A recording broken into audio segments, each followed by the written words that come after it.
who's going to help me talk through the water and wastewater aspects of the CIP program tonight. So let's dive right in.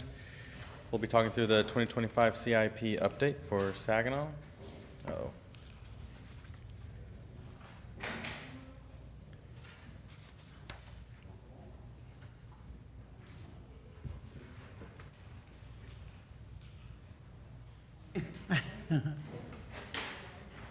There it goes.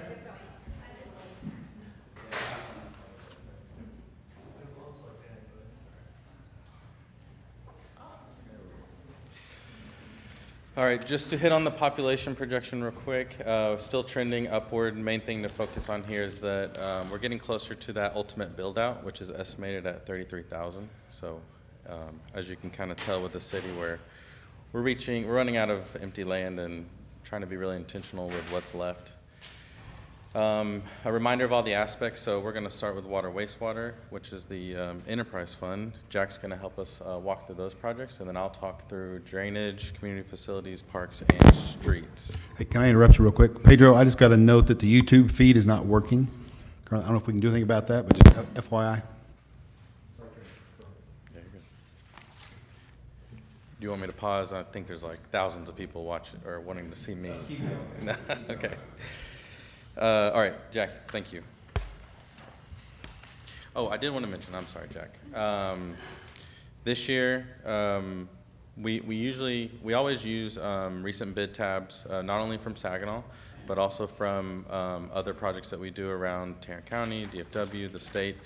And so just wanted to let everyone know that this year we were intentional about compiling that in every aspect. So we have a database specifically created that we use to help update these prices, and we'll be sharing that with staff so that that's available throughout the year if anyone wants to look at it.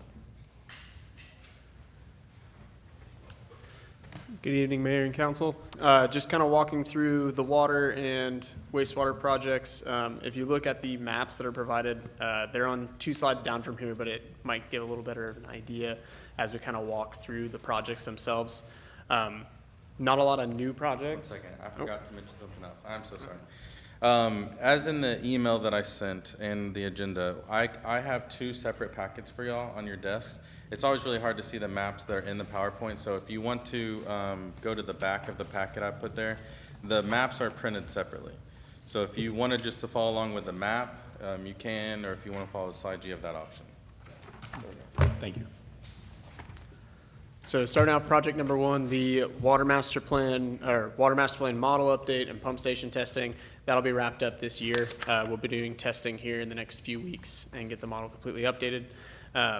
Project number 2, West McElroy, 12-inch waterline phase 2. We'll be wrapping up design here this year and looking to construct in the next fiscal year.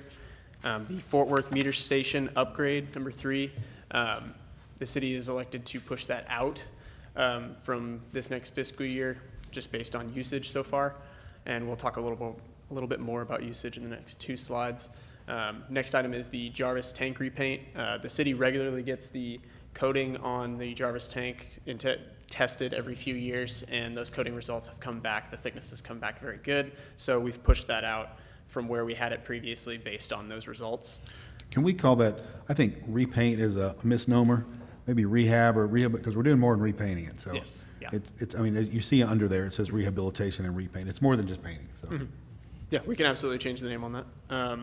And then item number 5, this was on last year's CIP. It was actually called the chloramine boosting facility. This has since changed from an actual facility where we would dose chloramines into the water to boost them from what we get from the city of Fort Worth to actually more of a monitoring type project. So the price has come down from what it was previously. It's more of an intentional monitoring for the city so that staff can see at different points in the system without having to go out and manually test. They're able to see what the residual is throughout the system to hopefully combat any issues, at least at a quicker interval. All right, I've got one question and comment on there, especially on this one. It says, we've got decimals listed. Do we really need decimals in this type of data? No, we don't need decimals in Okay. this type of data. And then the Park Center cathodic protection, that'll be wrapped up this year as well. So the next slide, these are, so all prices have been updated, both city projects and these developer-funded projects, like Trenton said, based off of those recent bid tabs. But these are just the developer-funded projects that are also listed on that map. No real change from previous years. The only change is on Project 11. Based on city staff input, instead of the water line extending to Bailey Boswell, it's actually extending to Jarvis, right there. And so this graph shows just kind of a historical usage that the city has on their average day for water usage. So we are down from last year, but pretty in line with normal year usage. So the max day is still there, but average day usage has come down from previous years. Next, we'll talk about wastewater. So there's really only two projects listed on here. You guys may recognize the Fairmont Sewer Rehabilitation Phase 2. It has been on here a couple of years. The city's still working through some easement acquisition with some of these property owners. So this new line, the current line is going underneath or right next to the Gavilon grain silos. So it's really important that we get it out from underneath there. So we're having to reroute around and go through a lot of new properties that the city doesn't currently have an easement for. So we're working through that process. Once that's wrapped up, we'll go out to actual construction. So we're predicting that that's going to happen in the next fiscal year and then bleed into 26, 27 as well. And then new project number 2, so I&I improvements. So for those who may or may not be aware, I&I stands for inflow and infiltration. So this is essentially stormwater or groundwater getting into your sewer system and conveying through. So when you have big rain that comes through, you'll see a spike in that flow. Ultimately, this costs the city money because they are metered the amount of flow that comes through the Fort Worth meter. So the less I&I that we can get in the system, the better off the city's going to be, the less they're going to have to pay, less customer rates are going to have to be. And we've been working on this for years. Yes. Can you sort of give a quick history on what we've done and how we've gotten to this point on I&I? Yeah, absolutely. So there have been multiple studies that have been conducted. Kimley Horn has worked with a third-party consultant that basically goes through and does CCTV through the lines and understands and points out where breaks are in the line, where there may be cracks. They also evaluate all the manholes. So we've done 3 of these studies that at least I'm aware of since I've started, from 2017 up to 2019. So we have all the data from those, and then recently Matt Regan in the Public Works Department has acquired, they're called smart cover flow meters. So basically they're attached to an actual manhole lid, and what they do is they ping the surface of the water within that manhole. And so what they can see is real-time data to see, hey, when a storm comes through the city, how does that level change compared to what it is normally? So the project that's listed here is in an area where we have seen historically very recent spikes in the system. So we have it basically 1,000 feet budgeted for from North Hampshire along Washington Avenue, basically ending at Western Avenue, but it can be moved to anywhere else in the city. This was just an area that we had seen a high spike, so we're trying to kind of get closer to the actual line that's having the issues. And he can move those smart monitors around and has historically. So we're kind of narrowing down the specific area so that we can get the best bang for our buck. The repair method for this is not an open cut method, it's called pipe bursting.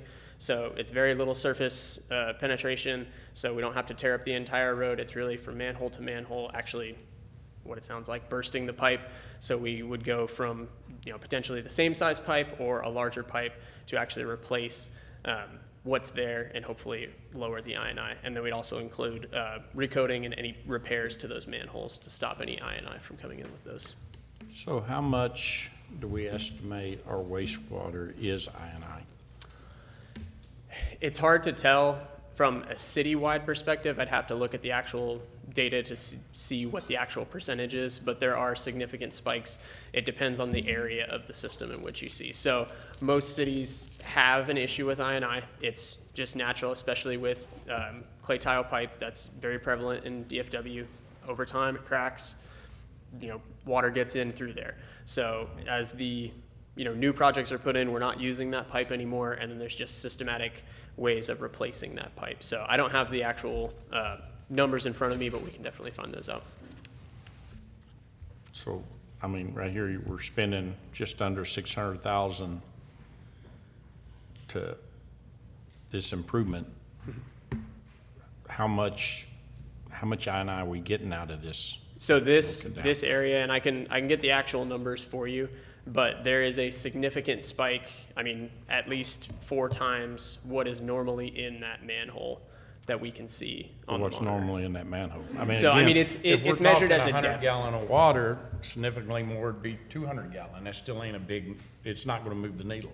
So it's measured as depth in the manhole itself. So it's not quantified as an actual flow, but it's any little bit that you can, reduce in that system. And this, we've looked at, more specific areas instead of looking at, large scale areas of the system. We're looking at smaller pockets and seeing where those spikes are very prevalent. So we can get those actual numbers for you though. Yeah, I mean, I understand spike, but again, spike doesn't, it's all relative to the baseline I'm measuring. Yeah, absolutely. And the 1,000 linear feet, it's shown as this location, but we can work with city staff to find, the pipe that has, the most flow that's going through it and is most affected by rain events so that you get the best bang for your buck on this one.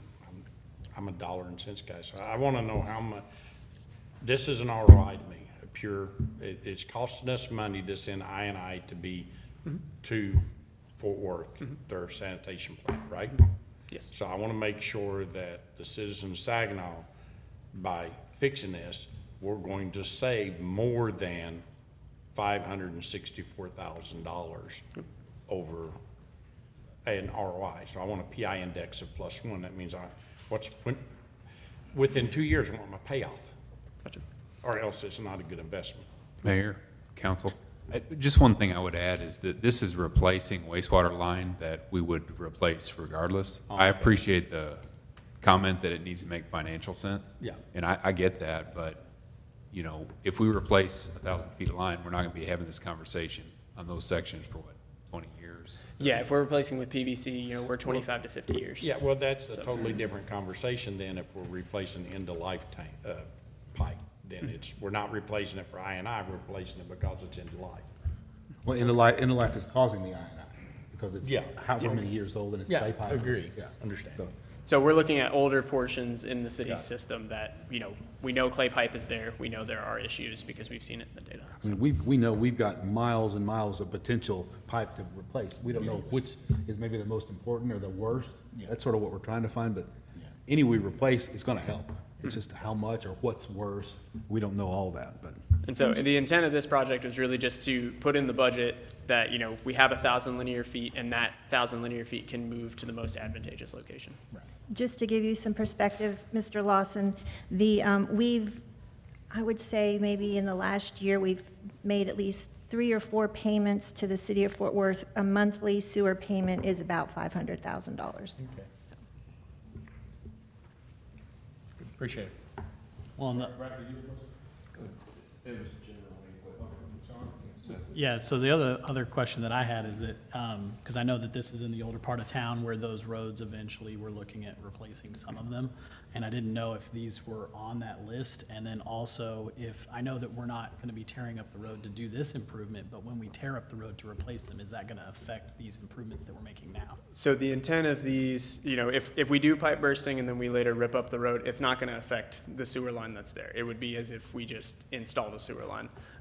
The intent, we'd obviously work together with the city to make sure that, the road that we're actually doing this I&I improvement on is not one that is slated for, say, the sump program or full replacement where we would replace utilities. We'd want to replace those open cut if we can, if we're already ripping up the road. This is more looking at areas where, the road may be in good shape, it doesn't need to be replaced at this time, and instead of open cutting the entire road and potentially causing issues with any pavement repair that happens, we would actually just be able to do less surface repair and provide a longer lifespan for that sewer line. And then the other question that I had was, in that area, I live on the other side of McElroy, but that whole area suffers from really bad drainage.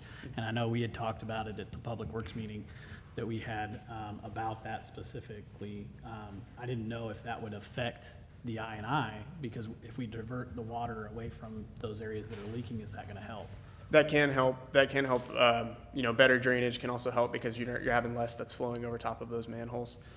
So that's a part of it. But really, what this is trying to make sure is, you know, anything groundwater wise, or you know, it's something as small as putting, you know, caps on top of those manholes. They're called rain hats essentially, and they would catch that flow, so it wouldn't immediately flow from the street directly into the manhole. So. Okay. Thank you.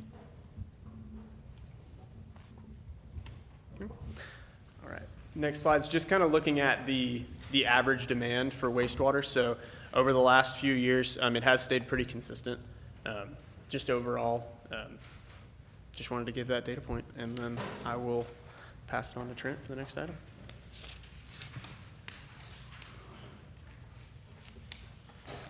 Thank you, Jack. Next is drainage. At the top, you see the temporary flow monitoring, so that ties in really nicely with what we were just talking about with the I&I. The major drainage CIP project going on right now is the system number 3 along the boulevard. So that is one of the last projects left to really solve those flooding issues, especially south of McRoy. And honestly, I'm learning more that it's the last one left because it's one of the more challenging ones.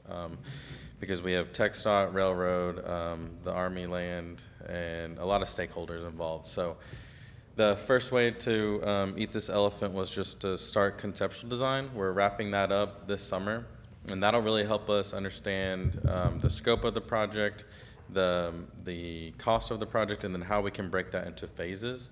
So what we've got right now in the next year is sort of a placeholder to start final design on what we decide is phase 1.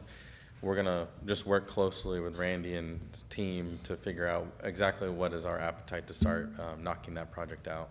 But it'll help tremendously with that flooding on the south side of the boulevard.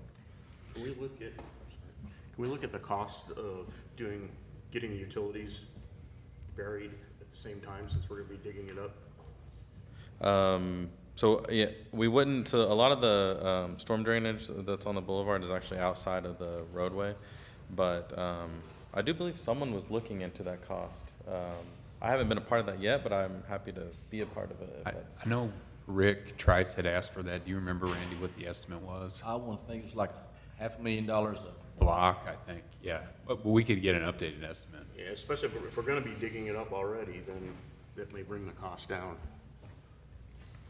yeah. Yeah, we can start that conversation again. I would be curious how TxDOT would play into that, letting them bury in their right of way. I'm not familiar with that, but we can ask for sure. There is one more system of the boulevard drainage, system number 2, that's further north, on the north side of McRoy. There's conflicts with some of the physical buildings where that is right now, so that one's still in a future project. And then the other future project that got added last year was the Highland Station channel improvements. If you went to the ribbon cutting a couple weeks ago, you may have seen the erosion that was happening along that channel. And so while that is now on the list, we're focusing on that boulevard system number 3 currently.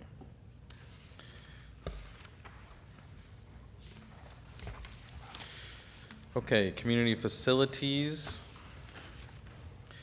The library is looking really nice across the street, so I hope we're planning on wrapping that up this year. The only other building that we added to the plan, I call Public Works facility, although I think it is not just Public Works staff, but obviously that remodel, anticipating that once that library has moved over. And then the animal shelter we're showing in the future projects, just to kind of reflect the traction that we heard during the last bond, or the spring bond discussions. So if that were to pick up this fall or in the near future, then we may see that move up the list. Moving to parks, a lot of good movement in the parks this year. So Opal Joe and Brian Schwingler are both under construction at the moment. Anticipating that those would be done in the next couple of months. I asked for an update on that from the contractors. It seems like we're still on schedule with everything about getting the equipment delivered, the canopies and the surface poured. Everything's to be trending towards a September finish. So Randy, on Opal Joe, the citizen that requested about being able to redo their fence while our fence was down, did we make We contact? make contact, contractor's gonna work with them, make sure they get their fence up before they close them off. Okay, appreciate it. Those bids came in really competitive, and so we did have a bond surplus of more than we anticipated. So do believe Public Works and the Parks Bond have made tentative plans to use that money. But that is pretty recent development, so we still just show it as a surplus of that park bond that was issued. Speaking of recent developments, the FM 156 green ribbon enhancements. When I created this, that was pending award. We have actually been notified that Saginaw was awarded in the amount of $460,000 for green ribbon improvements on 156 or Blue Mountain Road, and that'll be, I think it's about 500 feet from 820 north in the central median. So those will be starting design next year for that next green ribbon project. And then the rest of the parks we've showed as future. I know there was a lot of discussion during the bond workshops and such. We're just going to show them for now as you can reference them in the Parks Master Plan. Parks Board did work diligently to split those into phases, but just to keep it simple here, we're just listing them all and showing them. Okay, now moving to streets. Before you go to streets, you had mentioned about the drainage, the Highland Station.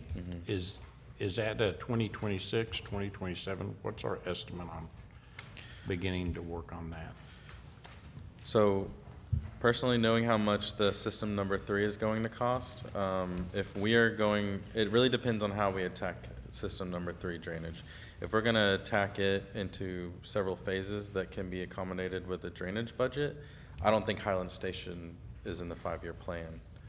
But if there is another method of funding that sooner, then I could see us getting that project knocked out and then putting Highland Station in like the 4th or 5th year of this current plan. I mean, that's really more of a dollars question than a Right. logistics. Where can we find the dollars? Do we need to find the dollars, right? Isn't that really? Exactly. Yep, that's exactly what I'm Because saying. last year, the reason I bring up is last year you all brought up, how much erosion it's eating into people's backyards. And then when we was over doing the ribbon cutting, the one people actually had to move their fence. It's eating in that far. They had to, the old fence is like almost into the creek now. Yes, that took probably 10 years. That fence has been down in that creek like that for Yeah. several years. But we are watching it, monitoring it. So far, it's kind of stabilized. It hadn't moved anymore. I think maybe opening up that bridge, getting that water flow out of there a lot better than what it Yeah. was previously has really helped that a ton. So, I mean, we're going to continue to monitor it. If we see it starting to change, then we can look at it certainly.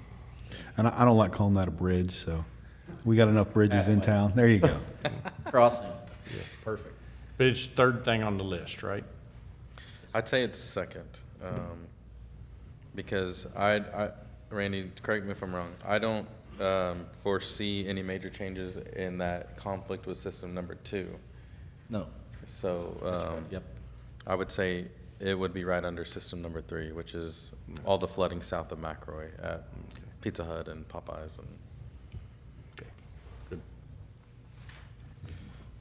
And System 3 is probably one of the most flooded areas in Saginaw at this Yeah. red hot moment. And it's where some of our newer developments going on down that way. So that kind of jumped it ahead of. Oh, yeah, no problem. No problems there. I'm just trying to figure out the pecking It's not order. lost. We're still Yeah. keeping an eye on it. Okay, so for streets, we are finishing up Knowles Phase 2 and 3. We have had discussions with the contractor about really encouraging them to try to finish before school starts. Just to be honest with everyone, we are concerned with their ability to do so, but we are pushing them for sure, because we would like to get that open as soon as possible. But those should finish this fiscal year.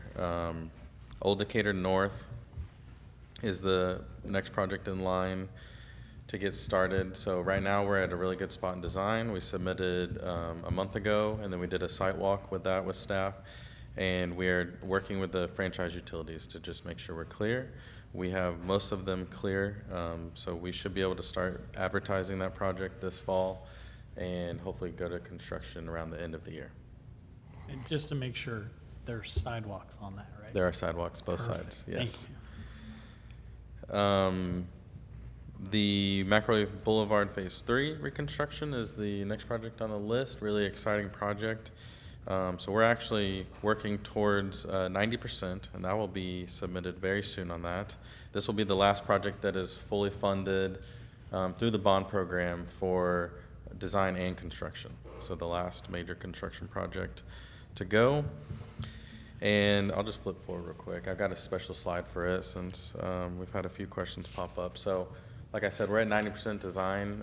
Councilman Morrison had actually sent a list of questions, which we plan to dive into at a future date, kind of a workshop hopefully. But existing trees have been brought up, which is a great question. And so we worked with staff to really look at those. We're trying to follow our own rules, right, with the ordinance of the distances between the road and the sidewalks and the trees.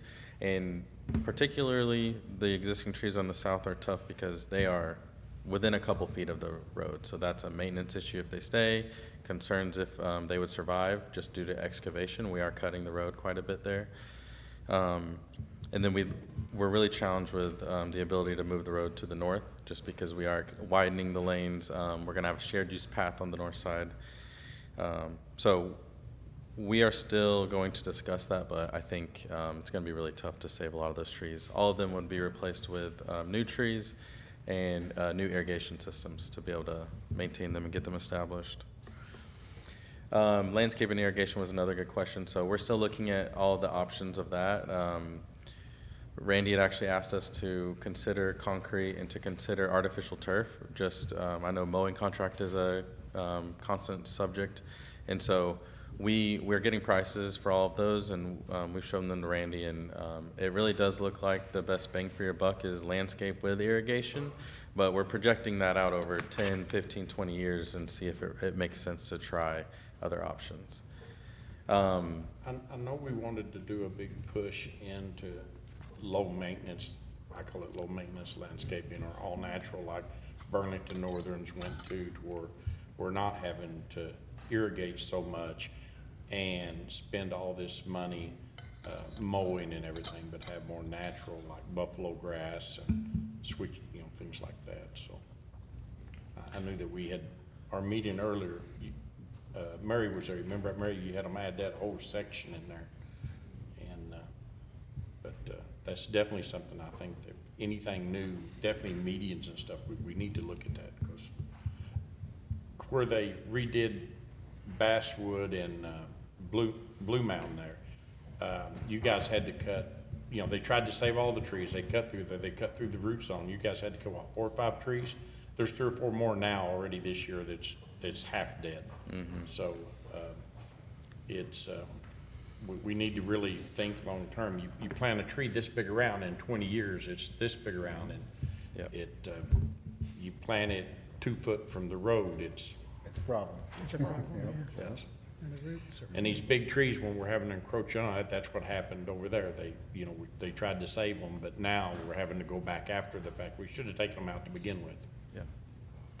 Yeah, it's a tough decision to make for sure, and we're trying to do it diligently, not just wholesale wiping out all the trees. So there are a handful. We are rearranging the sidewalk, getting further away so that we're able to keep them, but most of them are really challenging to keep. And I'll just mention, this is a very busy corridor, obviously. That's why we're really excited about this project and all the connectivity, but we're planning on having a specific meeting with police, fire, all the other amenities along the corridor, the school district, the cemetery, and just show everyone, ultimately, this is what your access will look like. And then in the interim, also, what are we looking at for traffic control? So we have an idea we think that works. We're putting it in the design plans. We've had preliminary discussions with like fire and police, but we'd like to make sure that their routes are taken care of and there's no major issues with what we're proposing. So we're going to work towards that.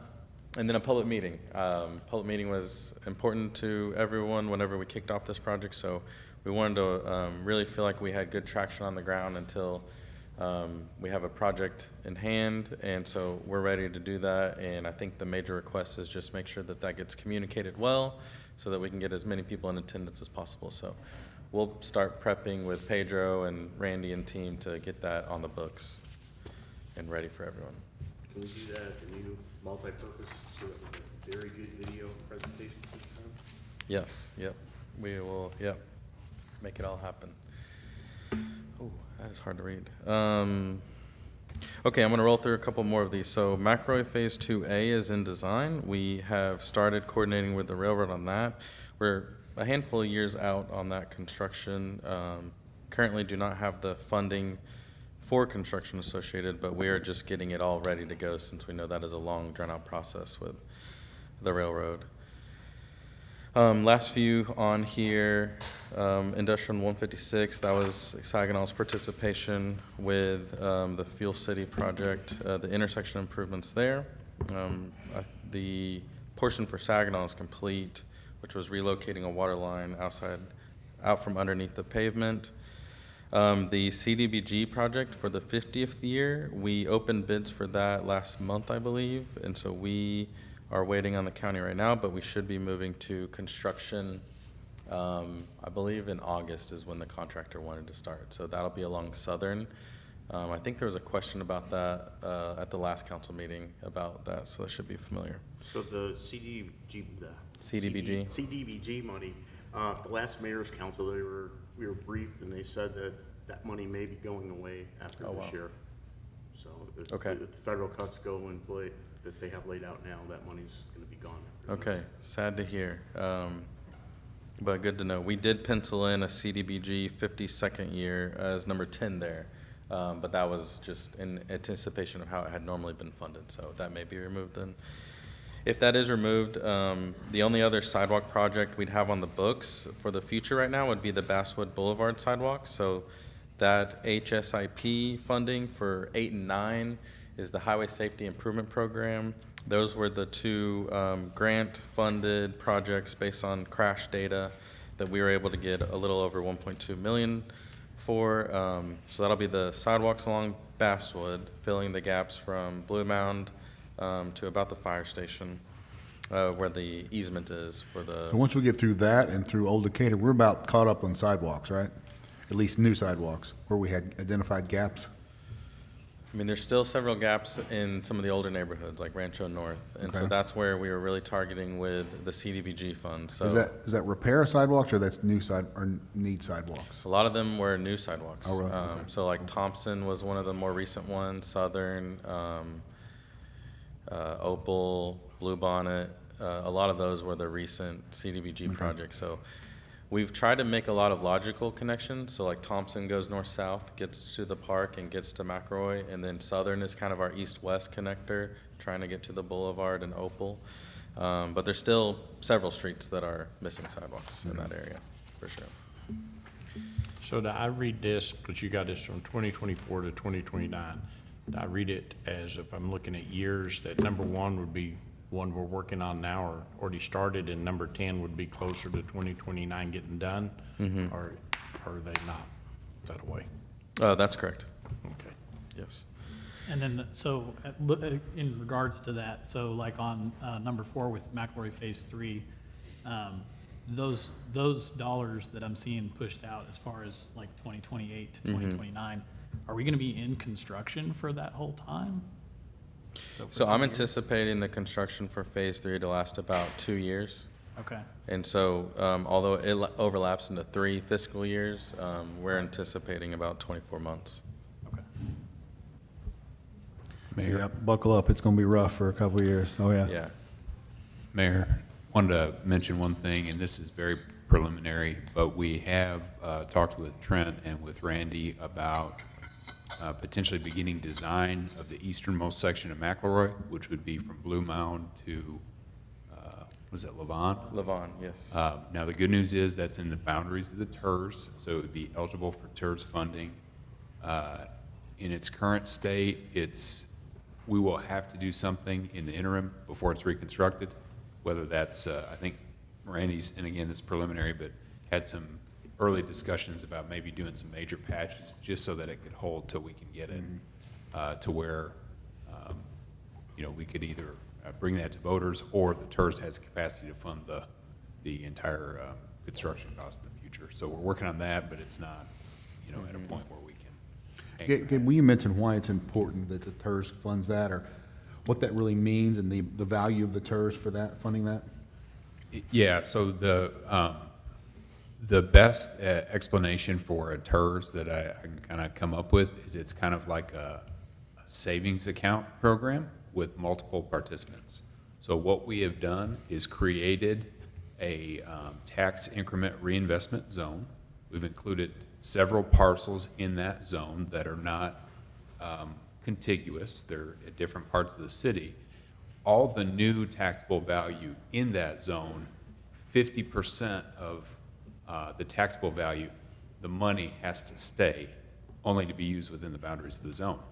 So the benefit is we have other taxing entities that are participating with us, Tarrant County and Tarrant County College.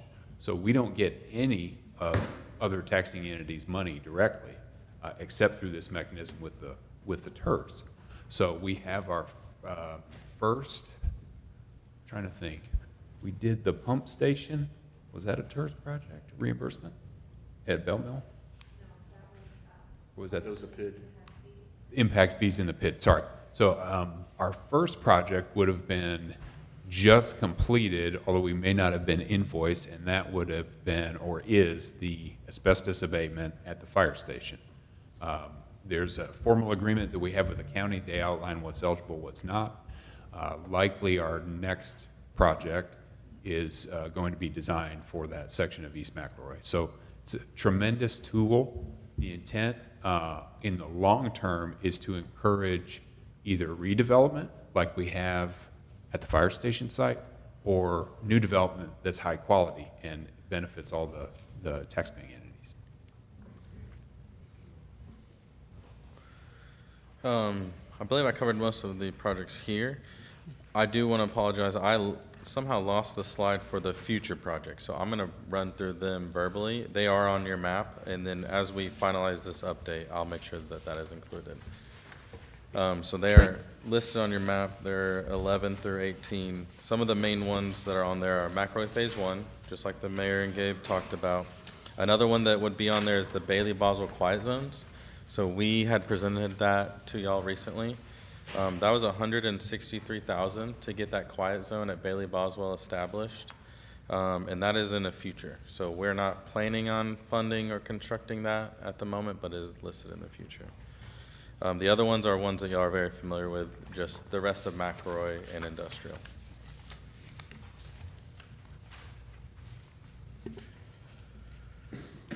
Okay, our last section here is the SUMP program. For those who don't know, SUMP stands for Street and Utility Maintenance Program. So we're very excited. We are looking to kick off our first major SUMP project this year, which will be Opal Street. So we are striving to break Opal Street into 2 phases with the money that Kim plans to have available. And we're going to start with the north half of Opal. So we are actually on consent agenda. Y'all approved the design contract to start that. So that will replace the water lines, the water wastewater lines, and then rehab the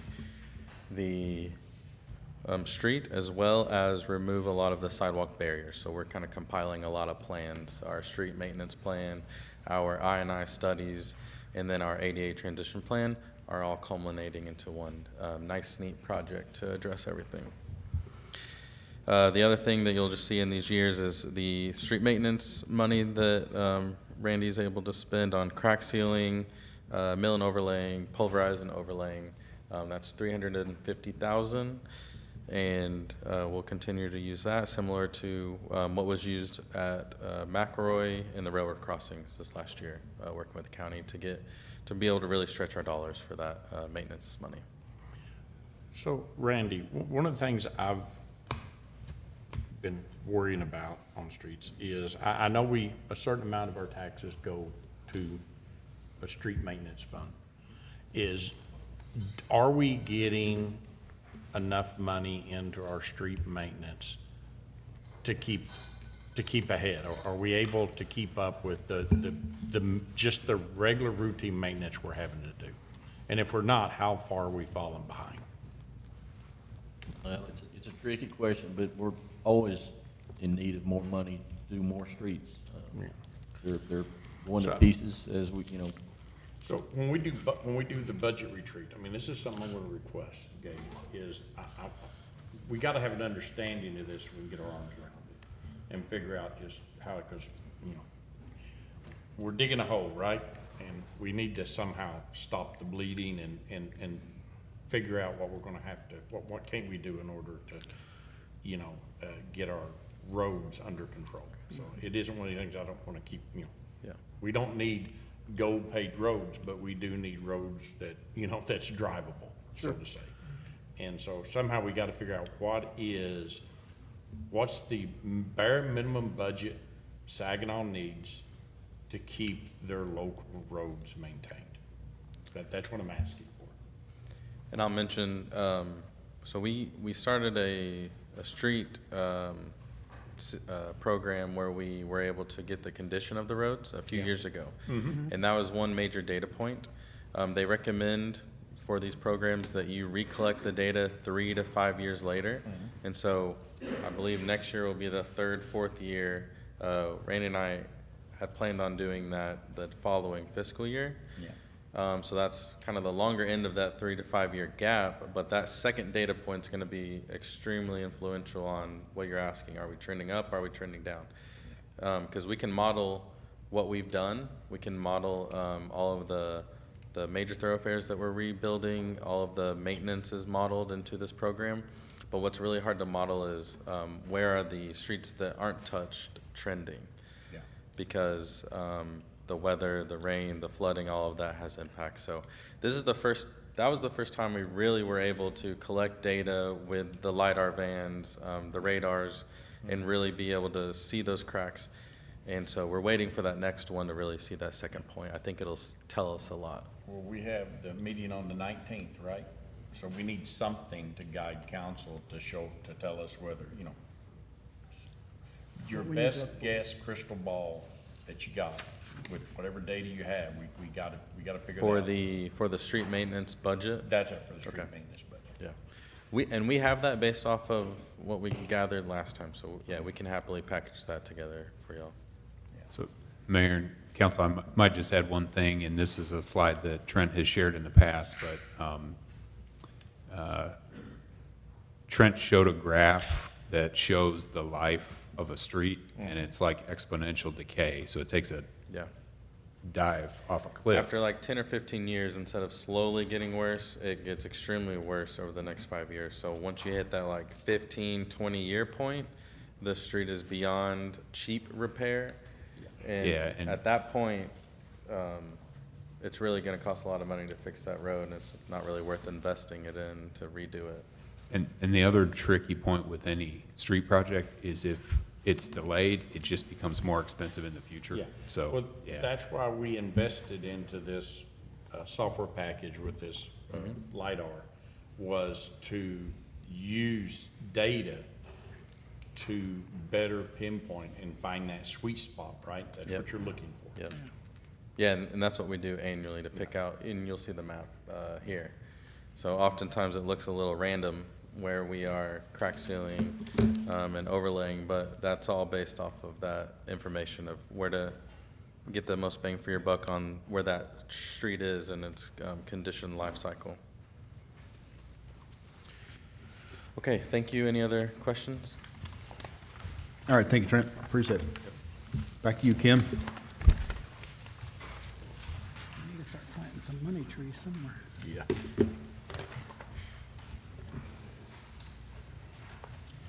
Okay, tonight we're going to go over 4 funds. The first one is the CCPD fund. Just a reminder, the major revenue source here is sales tax. The local rate, if you go to Walmart, your sales tax is 8.25%. The city receives 2% of that. 1.5 cents of that goes to the general fund, and then that other ½ cent is divided 3/8 of a cent to CCPD and 1/8 of a cent to street maintenance. So the major, as I said, major revenue source in CCPD is sales tax. Unfortunately, sales tax is down this year. Year-to-date, if I adjust for audit adjustment last fiscal year, we're still down about 3%. So that's why you'll see the estimates down. And just to give you an idea of all of my fund slides are going to have a similar graph. It's on the left-hand side are revenues, the right-hand side are expenditures, and then you can see blue is the adopted budget, red is the revised budget, green is what our year-end estimate is for 24-25, and then the purple is the proposed for 25-26.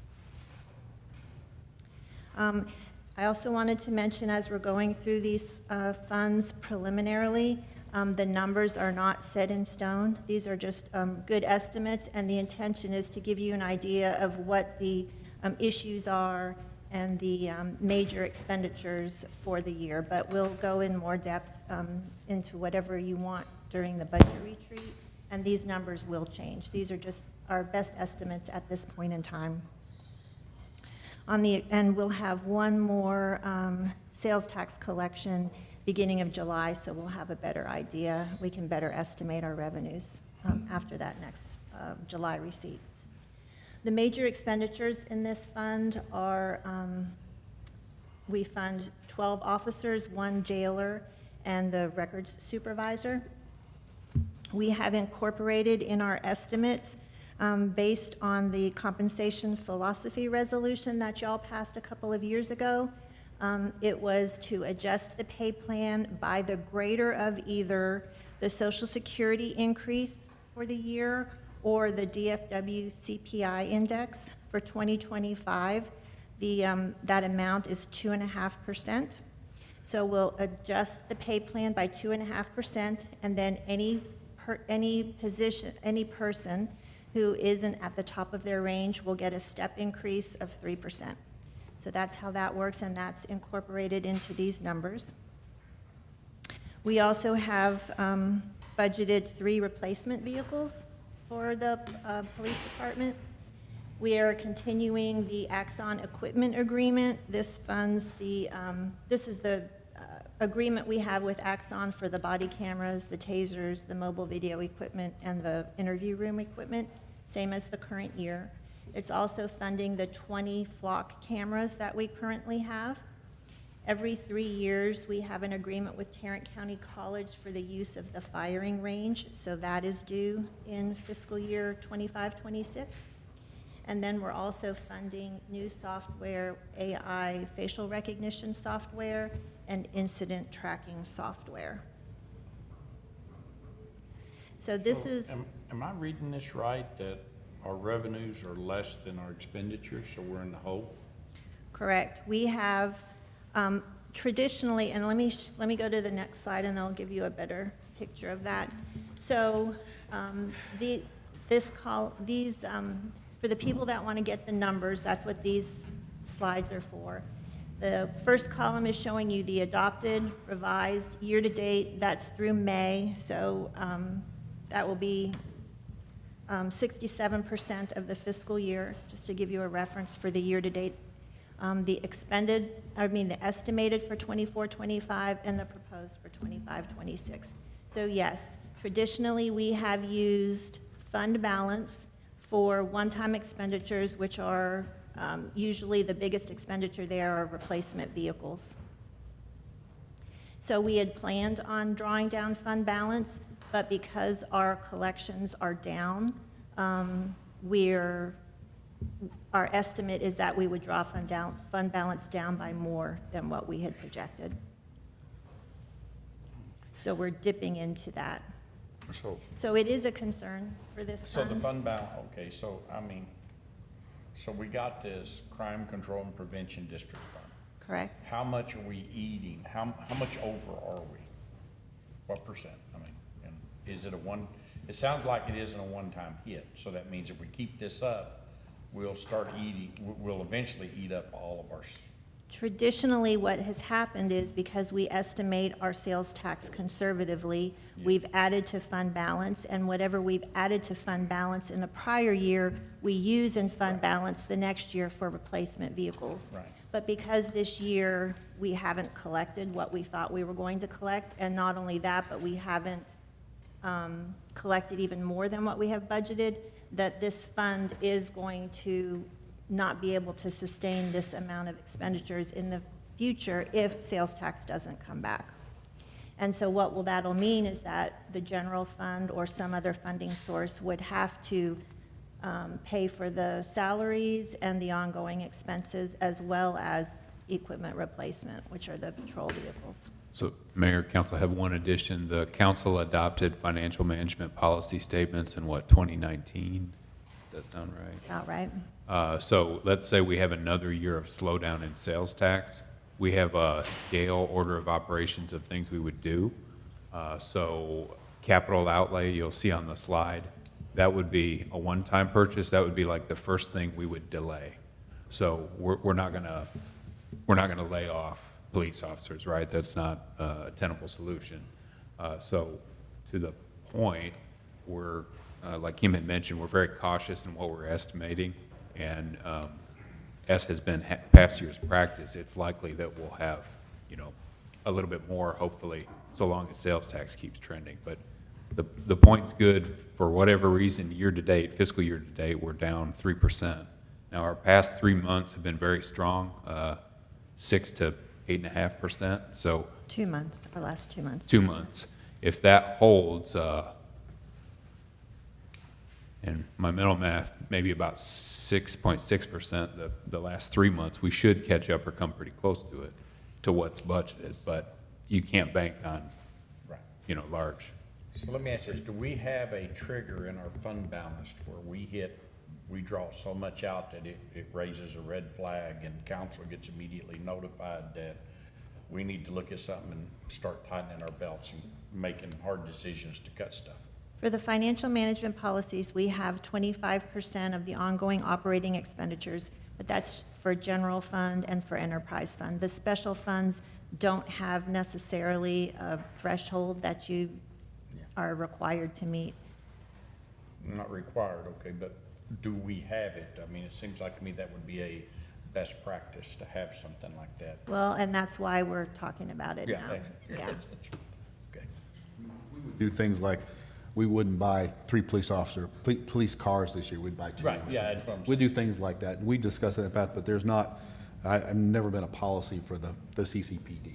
So you bring a point, maybe we should have one. Yeah. That we should discuss that going forward, but. Yeah. Probably something we wanted to also deep dive into during I mean, certainly something we could talk about, but what would be consistent with other cities and agencies you run, consistent with what you collect? Yeah. So keeping a fund balance, especially with police, if we were to keep a fund balance and not buy one-time equipment as it's needed, it's a different discussion. Plus, Yeah. we will never issue debt from the CCPD, which is, that's why we have fund balance requirements in the general fund and the utility fund, because they back bonds. Yeah. But it's a good question, good discussion. So I have a question. Is there something that we can visualize as to why we're down? Is there a large business that's like been a remodel or been closed temporarily? So, yeah, so the answer is yes. We subscribe for a service that does sales tax analysis. So one of our large top 10 sales taxpayers in the city is down substantially. They're sourcing sales through another facility. Sales tax information is proprietary, so we can't, say who that is. We know kind of identified. I think the good news is, hopefully, fingers crossed, is that as we grow, every new sales tax, every new ribbon cutting we go to where somebody sells something, the city benefits. So I hope that we can catch that back up. And, to give you an example, if a Walmart were to close or relocate, that'd be a tremendous hit. I mean, so hopefully that answers your question. Yeah. Any other questions on CCPD? Okay, so the next fund we're going to go over is a small fund, Police Expendable Trust Fund. This is where we account for our forfeitures and confiscated property. This is a very sporadic, the revenues here are very sporadic, and so we don't really budget for revenues. It's more, interest earnings would be the only ongoing revenue source here.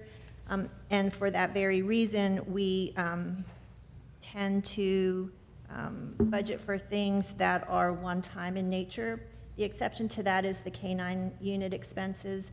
We've been budgeting $12,500 since the inception of the program, and because we have a fund balance here, we're confident that we can fund that for many years to come.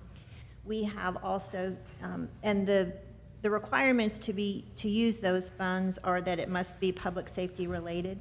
And so we've also included in this fund for next year some software that will help for police department scheduling, and then to replace the traffic data devices, one of the signs and a data collection device.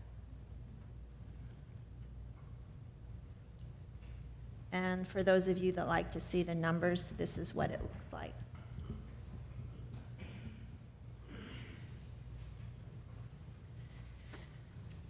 The street maintenance fund, we've incorporated the items that Trenton just went through in the street. And to remind you, this is the main funding source here is sales tax. So again, we're down in the current year.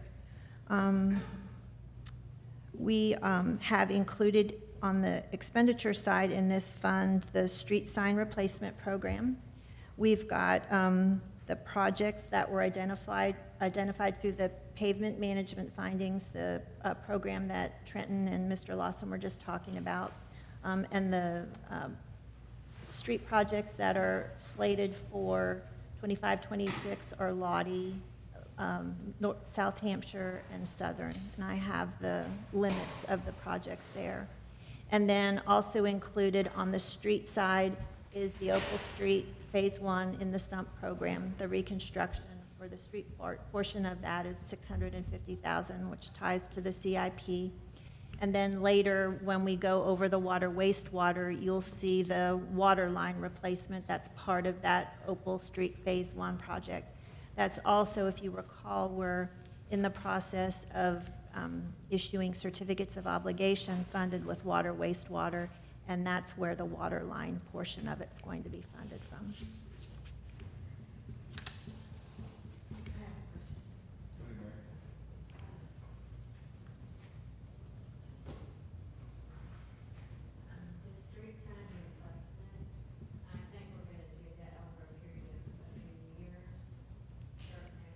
Yes, ma'am. And so for this 1 year period, do we have an estimate of how much that will cost just?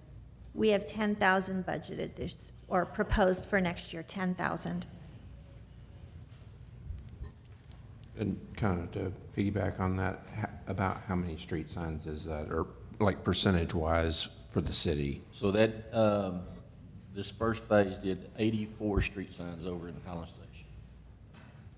And so 10,000 will be able to do a little bit more. It depends on the length of the sign, how many letters, the varying price. Okay.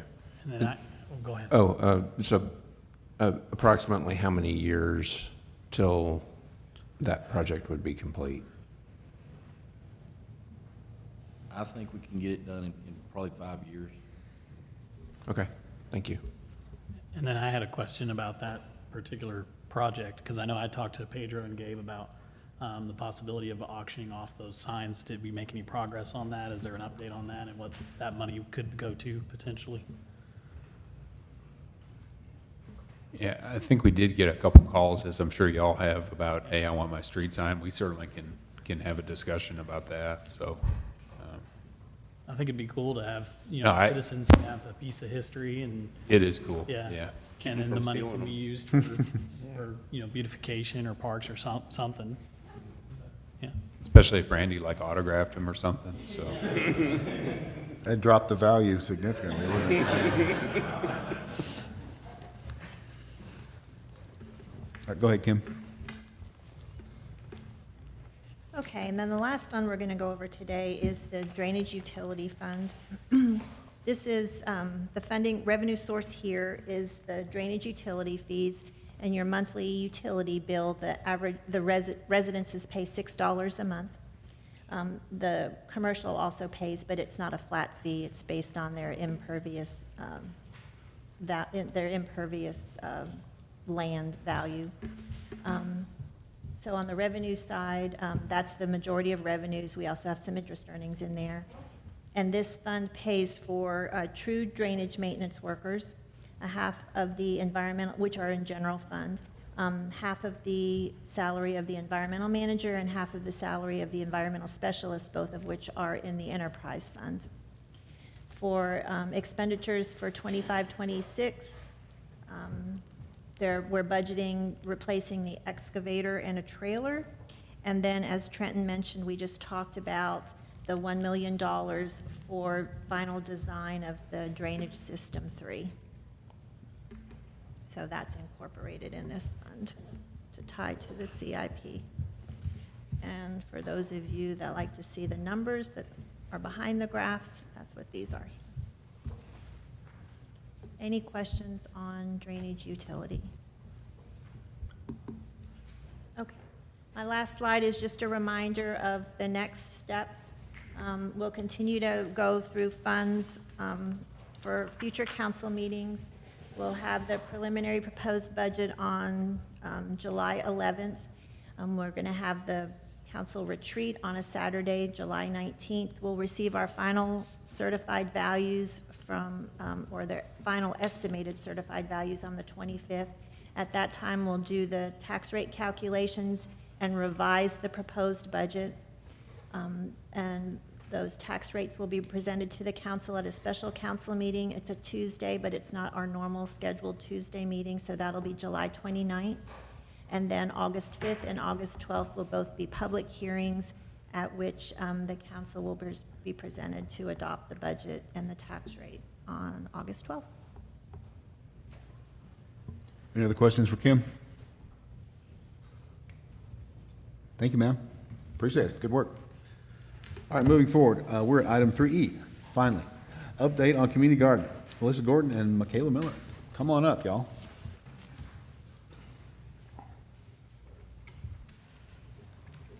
Good evening, Mayor, City Council, community. I'm Melissa, my daughter Michaela. Of course, Michaela revamped the community garden about 3 years ago as part of her Girl Scout Gold Award project, but more importantly, her big dream. She had dreamed about it for a long time. So did we have a PowerPoint? I emailed a PowerPoint to Ms. Vega. Mr. Sean gave me your email. Oh, that's okay. Mr. Sean, you emailed it to me? No, Michaela I did. emailed it to you. Today? Friday, I believe. Oh. Okay. Well, we can talk about it. You won't be able to see all the pretty pictures, so. Or you can just walk outside right after the meeting and everybody can check it out. It's really beautiful right now. When Kay started the garden 3 years ago, we started with 5 garden beds. Today we have 16 garden beds. Most of them are planted and growing beautifully, and if anybody wants some herbs or peppers, there's plenty you can scooch out there and check on. We have a Facebook page that has how many members now? Over 1,000. Over It doesn't tell me specific numbers anymore. Yeah, over 1,000 members, and a lot of these members of the community come out regularly. We just revamped the Take a Plant stand, which is where our community can drop off cuttings and supplies and things like that, and take some more of what they need, and it's got some storage out there. It started off as some plastic shelves that somebody put up. We're not quite sure, but somebody put them up, but we revamped it a little bit so that the stuff didn't blow everywhere and it looked a little bit nicer, and we'll be able to house seeds and all kinds of stuff for the community, and it's used daily, as near as we can tell, because people post that they've left stuff, so people can drop off and pick up as they need to. We've installed a new hose house, and thankful to Randy and his crew who helped us run the line, and who've brought out soil for us and everything like that, and help us keep the garden going. They're always really supportive of us. Of course, there's also the Happy Home Pantry out there that is used a lot. We have several families up and down Opal and right in this area that are really great about keeping it cleaned out. They fill it up. They've specifically added some stuff over the summer for kids, like the little individual like SpaghettiOs and chip packets and stuff, and we've seen the kids come down and take a few things and leave. So it's been really popular and really well received by the community. We have been adding, obviously, for 3 years and really want to keep on making it grow. It was Kay's dream for it to produce enough to help the community and help people. Right now, it's just take what you need, leave what you can. And we've been very blessed with a lot of people in the community who have donated plants and who donate their time to keep it maintained. And hopefully, by the looks of it right now, we're going to have a pretty crop, and hopefully those who need it will come take. And if there's any extra, we will hopefully be taking that to the community link for them to use. That's the plan. We currently have 6 fruit trees, and the one poor little tree is just falling over. It's got so much fruit on it. So we're hoping as those trees grow and produce, that'll really, really help our community a lot. What else? Sorry, without my little. After that, I went, in the presentation, I went into future projects that I'm looking for doing in 2026 and 2027. It wasn't really a thing that I could do.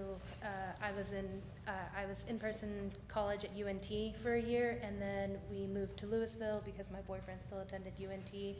But now he attends TCC, and we've moved back here to Saginaw, so now I get to be back in person in my garden. I was talking to Miss Cindy about it when she was on, and she asked for like 4 years, but I didn't feel comfortable doing that because I don't know where I'm gonna be in the next couple of years. So I went to 2027, and it was very, like, what's the word I'm looking for? It was specific, but it wasn't like, this has to happen. It's just ideas on things that we wanted. It included, we have had lots of people send suggestions. Someone sent us a beautiful design for a very huge pergola, and we were like, we can't do a whole building in the middle. But I included things that I wanted. I included different types of beds. I know we have a lot of beds out there, but seeing as it is about to be across the street from The new the library senior center. and stuff, I wanted taller beds, so that way senior citizens wouldn't have to bend down and get down on the ground. She can't even get up off the ground at the heights that these are on. I love you. So I included a lot of pictures and a lot of the things. I want more trellis plants that I include out there. We have right now out there's some cucumbers, and they are going wild. There's some watermelons that regularly fall off, and we have to go out there and put them back onto their trellis area because they're just growing out of control, and we don't have the trellis stuff. There it is. Oh, yay. Thank you. Do we have a clicker thing?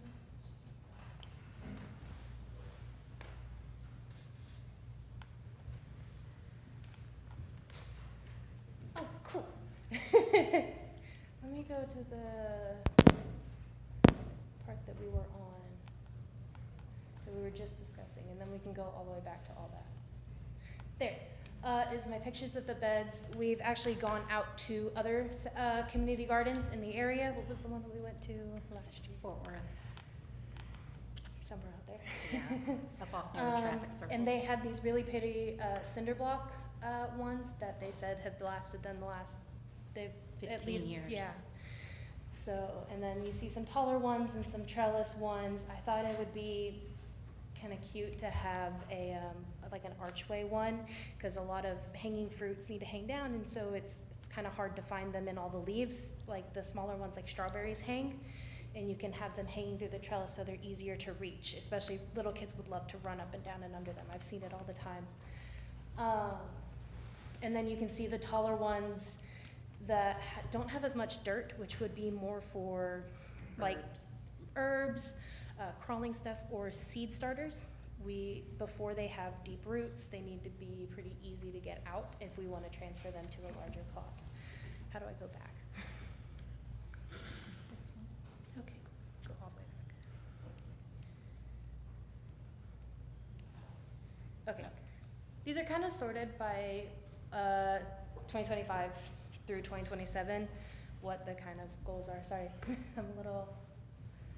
So we've started a committee that included us, Miss Cindy Big Horse, and a few other folks who came regularly to the meetings and stuff to try and get more people involved and get more people's opinions, of course, and more knowledge, because I'm just learning how to garden, so I fully admit that. So we've had a couple of people volunteer for roles, but getting people to volunteer and be active, as you guys know, is very difficult. So eventually we're hoping to grow that group, have people in charge of events, and we'd like to have learning events. And that was one of Kay's biggest things that she wanted to do is with the garden is educate, and especially educate children. She's studying to be a teacher, and she wants to do that. And we've really had a lot of luck with Girl Scouts and some of the homeschool groups who've come out and done some educational opportunities in the garden, and that's been a wonderful boon out there. So that's kind of what we're looking at, and we really would like any help we can get for growing the committee in the community there. Fundraising has also been a big thing. We don't really, I mean, we've gone by donations. We've had donations from the community, we've had donations from friends, family, the Girl Scouts, our family. The city has been generous with water and tools and help, and donated a couple of trees when we originally started too, so it's wonderful. Of course, Royal Wood Products just gave us those 2 new containers, and Kellogg Company filled them with dirt for us. So we've had a lot of great community donation, but it has been all donations at this point. So with all the things we want to do, of course, it takes funds. So we would love any assistance that we can have with that, any direction that we can get on that front for fundraising and building the community. We've had a couple of plant swaps out there. We've had several work days out there where we've had so many wonderful people come and join us. The kids absolutely, of course, love playing in the dirt, so that's been a lot of fun. So we've got just a few pictures of some of that. The plant swaps have been great to get people together and meet a lot of fun people. People coming out to build the benches and just plant and weed. Every time we have it, we meet new people, so it's been a lot of fun. Obviously.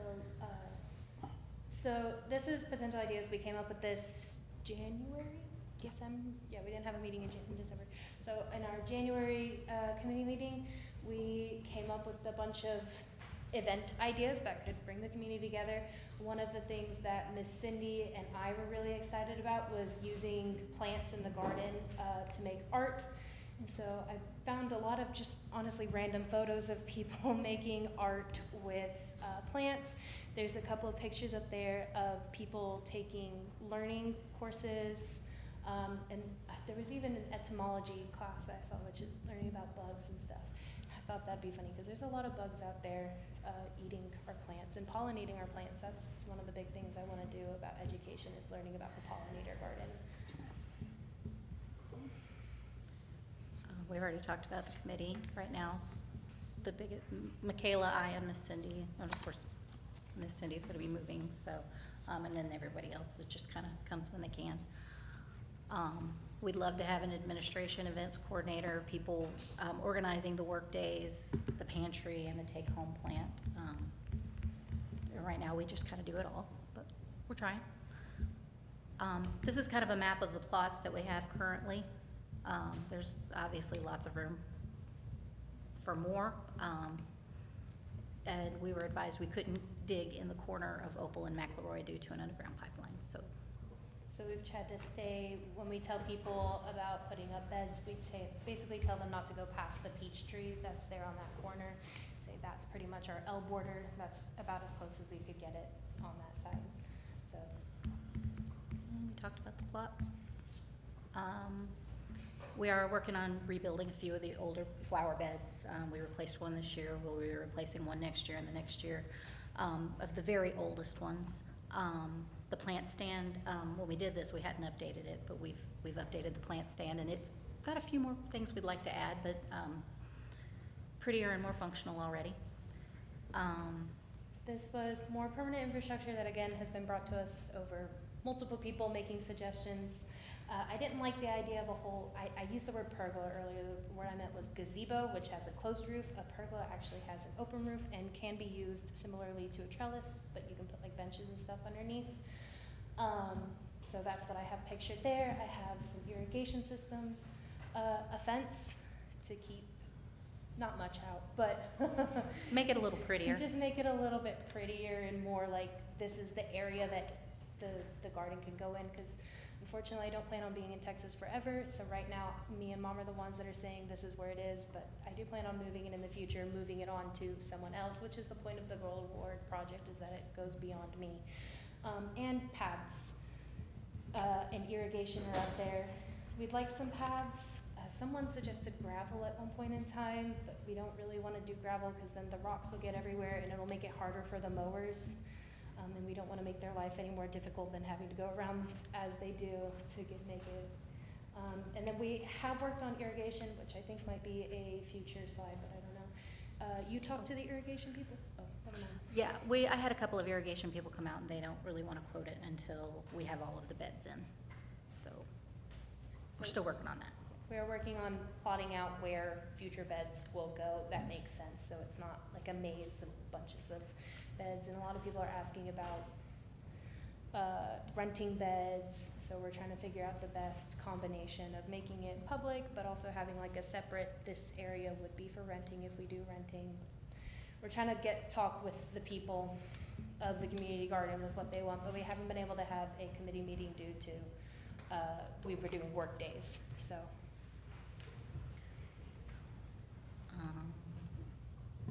That's just links to all the images. Is that it? Okay. Cite your sources, Mama. Oh, okay. Sorry. So, that's kind of where we are right now. So what can the city do to help? How can we make it bigger, stronger, faster, prettier, all that good stuff? How can we get involved? The biggest thing we need is people to show up. We've had a lot of people say they're gonna show up. I get messages all the time, we wanna show up, we wanna help, tell us how we can help. And we say, can you come help us weed the garden? Oh, I'm busy that day, actually. Oh, well, here's another day that oh, we're busy that day too. We're actually booked for the next 12 months, every day. The biggest thing that we need is the community support, and like everybody else, finances, because we're, pretty well tapped out. Yeah, I understand. I mean, we a little talked to this last time y'all were here about a dollar number that the city could contribute, because we can put this in the budget. It would not be huge. It wouldn't need to be hundreds of thousands of dollars, but a few thousand. or hundreds. Have you drawn out a plan, like how you want it set up, so that we could maybe find people that could help set it up for you? Like if you wanted a fence where, we might could find somebody that could do a fence or whatever. We have the start of it with the plan that we had drawn out, and then where we'd kind of like some Some stuff so beds we to know. go and things like Like I that, said, so. That way you Talk can kind of to get the a committee finance about it. number that you need. That way you can get a financial number that you need, so that we could, We may be able to get some donations. We got Universal Forest Products here. yeah. And if they have a target, give them a goal of what we're looking for, they can either maybe donate it or reduce the cost of the donation. And there might be some businesses that might help you out also. The biggest you know. expense that we have, And that the we Girl found is Scouts and Boy soil. Scouts, they might want to Oh, come. yeah, the Girl Scouts, they're helping a lot right now. We Are they have good? one about to do something with the pollinator garden. Oh, no, a bee house. They changed it to a, No, not a not bee, bees. a birdhouse. Birdhouse. There's a troop that's gonna add bird housing, kind of around the trees and stuff. So I stopped out at the one on North Richland Hills on Davis Boulevard, and it looks really nice. They did a shed, they've got a shed there for all their stuff with a keypad so people can get in it. The beds are really nice, the composting area is kind of screened, and we've got the decomposed granite walkways and stuff, so the maintenance is real minimal. And from looking at their website, they basically rent all their beds out, and they've got basically a committee and bylaws and stuff, and that may be direction we Yeah, need to go to. that's- I think, Mom, you're on was discussing, she's on the Keep Saginaw the Beautiful Committee, she was talking about, they were gonna talk about the garden kind of being under that. Yeah, we had kind of discussed with Miss Cindy when she was on the council, and had mentioned with Sean a couple of times that it, you know, if it fell underneath the city committee, that we'd have somebody to go to and go through, get ideas, and more ideas than just us, 'cause I think it's a great idea. We would absolutely be open to that, 100%. And I Let's do it. think that was why, not to interrupt you, but that was why I kind of wanted to talk to y'all about having, you know, a meeting before this meeting, and I didn't know that you guys weren't able to have one, but did you guys have one? we were the only two that showed up. Okay. Oh, no, Yeah. Miss Cindy was there. Oh, Yeah. well, Miss Yeah, Cindy yeah, was yeah. there. So, Miss Cindy was there, but. yeah, I just don't want to, you know, we had talked about it at our subcommittee meeting about having it as a committee at some point, and I didn't want to have y'all out of the loop of that conversation. So I wanted to make sure that we got input from you as to where you ideally would, you know, think it might fit best, and then what, like Todd mentioned, what we could do for you, you know, as far as helping you to make it an official committee of some type. Well, that's probably the best direction to go, is under Yeah. the Keeping Saginaw Beautiful, and I am on that committee. I think I'm still on that committee. One of the things we had talked about in our subcommittee is having a separate community garden committee, but if people that were on Keep Saginaw Beautiful, they could be on the garden Well- committee as well. Yeah, I mean, we gotta be careful about Keep Saginaw Beautiful. It needs to be kept, it's separate, Right. it's for all, Keep Saginaw Beautiful. Right, and that's why we were thinking, you know, like Paul mentioned, having it as a separate committee, but Yeah. having a requirement that there's at least one Keep Saginaw Beautiful member on that committee, just so that there's, Well, I think we cross that bridge when we get there. yeah, But I like North Richland Hills. I went over and looked at their garden. I've looked at their website. I encourage everyone to go look at their website, go look at their garden. I think it's set up. But I will state this. We have to have bylaws, we have to have things, and we have to have we have to have a committee. And the committee has to be open, and it has to fall under, just like all other committees. right.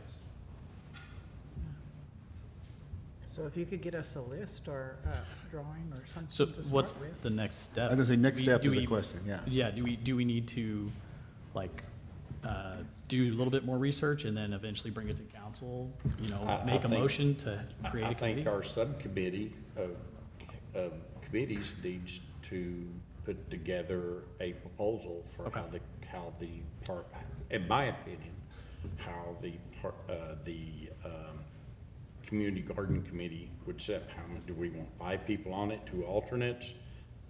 You know, and kind of how it is. And then once we get that, then we can, I'm assuming y'all want to keep, out there where it's at, put together an actual design.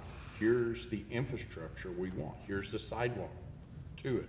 Here's the raised beds. And the city should come in and should fund that and build that infrastructure. And then the garden committee, just like any other committee, they will run that and drive it. I think one way to start is y'all pick a council representative, like one person that can be the council rep for this effort to sort of lead this activity. And I would look to our subcommittee to sort of maybe meet, put your heads together and see what y'all want to do, so. And maybe that person could Yeah, start driving some of this. I can have that. Yeah. Because I've raised a garden in Saginaw for 20 years, and I can tell you, I have people come by I got a pretty good sized garden. And I get people, what y'all said, I kind of smiled to myself. I get people that walk by every weekend, because me and my wife works in it every Sunday morning. And they go, oh, we love working. We say, come on in. Oh, well, we don't, well, take. And I have found out that they usually come, especially during, well, they hate hoeing. They hate everything actually real work about the garden. They like walking by, stopping and talking to us. I don't know if you saw, but there was chart on there. I sent out a poll to the Facebook. And it was like, how would you like to, 60% of people said that they would love to help with labor, and I was like, cool, y'all wanna come help? And they're Yeah. like, oh, we're busy. I like the Something idea. I'd encourage you to do is, Nick's next door neighbor has some beautiful raised beds. They're cedar with corrugated, not galvanized corrugated metal. They look really nice. And We had a something photo like of that. those, and, yeah. Make them all look the same and uniform and everything out there. I mean, yeah, we want this to be successful and be a beautiful showpiece for our Yes. community. I mean, y'all have got a great start doing, just how can we help? Let's pull more of the people together and pour the city, get the city apart. That would We want to be a part of this, so. We also wanted direction from the city, because we've heard a lot of people had ideas and stuff like that, but nobody's actually come to us with those ideas, so we're kind of like, well, I think we don't Sean know was what that we one. Yeah, you want can to be do. the point person, Sean? Yeah, so I'll Okay. get with the subcommittee and we'll get together and we'll figure out, how many people, and then we'll bring you guys in and figure out like what the bylaws should be and go from there. That'd be great. Well, when you all fit the subcommittee, you have to open it up to all citizens to be on the committee. Now, Yes. You can give them first, and then when that committee's formed, then they're the ones that vote in, just like all other committees, they vote in the officers. Yes. Okay? Well, and I was going to mention that Paul kind of drove the ordinance behind the Traffic Advisory Safety Board. And I think it's been very successful. And I think we just need to do this kind of the same way, is have Sean and have the subcommittee meet with y'all, kind of determine, all right, here's kind of what the ordinance should look like, and then have a draft ordinance that we bring, and then kind of go from there. Yeah, to me, once you get to, the draft ordinance should almost be the same as any others. And to me, then, once the committee gets set, you all get your committee, it would be, the first thing I would expect is a design, how you want it laid out in the infrastructure, and then we can put a price tag on it, figure out how to get that done. That'd be great. Okay. That sounds great. Thank you, I Sean. think we got a plan. I like it. Well, thank y'all. Thank you. Thank I you very appreciate much. your hard work, so. Great, folks. All right, moving forward, we're at 4A, consideration and action regarding a specific use permit for massage therapy established at 730 Saginaw Boulevard. We are going to go into executive session and discuss it with the attorney, so at 7:41 pursuant to Texas Government Code 551.071, consultation with attorney, we will be in executive session. We will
It was warm in there and it's cold in here.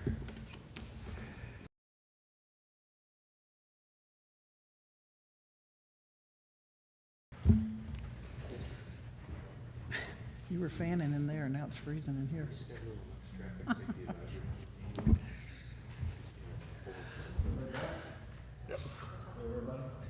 All right, at 8:10, we're back in regular session. Thank you for your patience, folks. So we are on 4A, consideration action regarding a specific use permit to allow massage therapy salons at 730 Saginaw Boulevard. Where's Susie? Hey, there's Susie. Sorry, guys, short legs. Okay.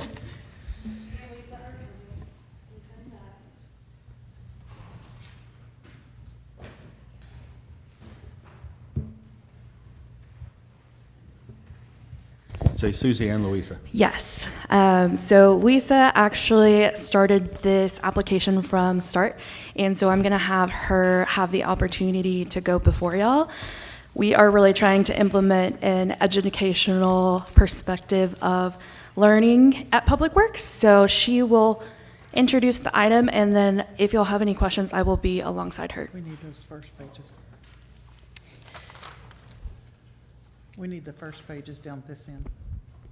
Oh, there was more than one page. Yeah. Yes, it's the one that would look like a reply form.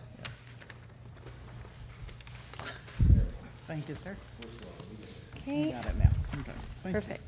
Good evening, Mayor, Council. We received an application for a specific use permit to allow a massage therapy establishment at 730 South Saginaw Boulevard. This is located in the shopping center just above Simmons Bank, where Collections Fine Jewelry is. During last week's planning and zoning meeting, we did have one of the answers on the application corrected.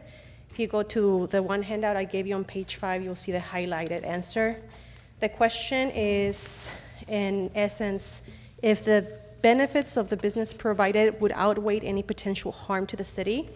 Based on the initial explanation that the applicant provided, it was implied that it was yes. So per guidance of our attorney present in that meeting, Bessie, and with explanation assistance from her interpreter, she corrected the answer to yes. The business provides a very good service to the city and will not cause any harm. In addition to that, other than the other items discussed, which are in your meeting, part of your packet for today, the Planning and Zoning Commission made a motion to approve or recommend approval for this application without any additional requirements for the applicant. I did include an additional reply form that we received via email after our Planning and Zoning meeting, and there's an additional one that we received by mail in your packet. We do have the applicant and her interpreter here, so I'll introduce them so they can tell us a little bit more about this item.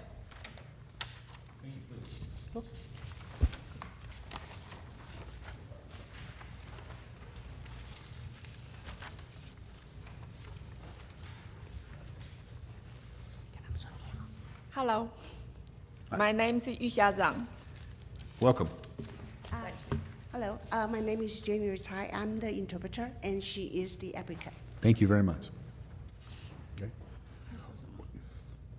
跟你说谢谢。 Thank you. So we'd just like to give you an overview of your business, what you do and what you're planning to do. OK， 所以呢，现在知道说你要申请这个这个服务嘛？那你是要做什么？然后那你能够做什么？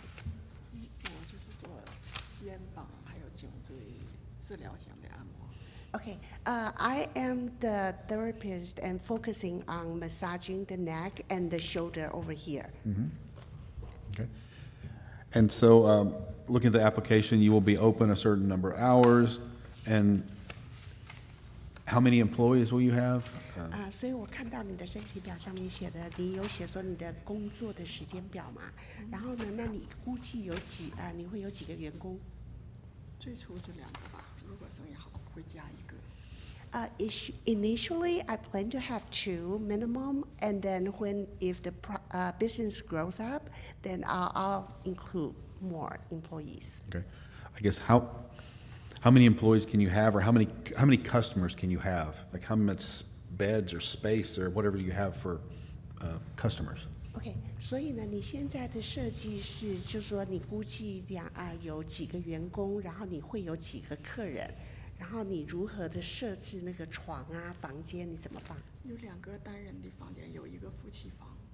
Okay. I have 2 single room to serve the one customer. And then I also have 1 room with double bed. That is for couple. Ah, okay, understand. Okay. Council, other questions for the applicant? I have a question. Sure. How are you going to decorate the front window that faces the boulevard? OK， 我现在有个问题，就是说你对于这个面向外面大街的这个大窗户啊，你是怎么设计的？你要怎么设计装潢？装潢吗？要挡个窗户帘儿吗？啊？要挡个帘儿吗？窗帘儿吗？窗帘儿。OK， I will have curtains. Okay, so I have a question for Larry Little. Can you give me the ordinance on how much of a window can be covered or whatever? Larry, can you come up to the, or speak, or Pedro's got a mic, can He's speak got to the a mic? microphone Yeah, right there. perfect. Yes, the Saginaw Overlay District pretty well mandates that only 25% of the window can be covered, of each facade, each face of the building. 25% is the maximum coverage of windows. Okay. OK， 他现在请他来解释一下，说这个地方的这个建筑哈，对，就说面对大门进来的窗户，你可以遮盖多少？然后他说你只能遮盖25%，就是那个整片的玻璃，你只能有25%是盖起来的。可以啊，我都可以。OK, yes, I'm okay with that. She's okay with that, with not covering the whole window? Thank you, Larry. 所以你不会整个窗户全部都是 You 用 won't be able 窗 to 帘 cover the whole window. 遮起来吗？我都可以，我是听 CT 怎么安排嘛。Yeah, I'll just do whatever the city requires me to do. Okay, thank you. Thank you. Other questions, council? The mayor had asked the hours of operation. When do you plan, what are the hours of operation, when you're gonna be open? OK， 刚刚市长有问你说，你的那个服务的时间嘛，营业时间表。那现在他要请你，就说再重新讲一次，你营业时间你怎么计划？周一到周六是10点到8点30分。OK, Monday through Saturday is 11 through 8 p.m. 然后呢，礼拜天？然后星期天是11点到7点。And Sunday is 11 through 7. 11 to 7. Okay, great, thank you. Nick? So, what kind of massages are you gonna, are you gonna do foot massages, deep tissue massages? What's the different types? Because I know there's a lot of different types of massages for. 所以呢，我知道在按摩哈，其实有分成很多不一样的种类，比如说有脚部分的啦，然后有就是说肌肉的那个深层肌肉的按摩啊，那你是属于哪一种？我是深层肌肉吧。Deep tissue. Could do anything like acupuncture, or I don't know what they call it, where they put the rocks or the cups over you?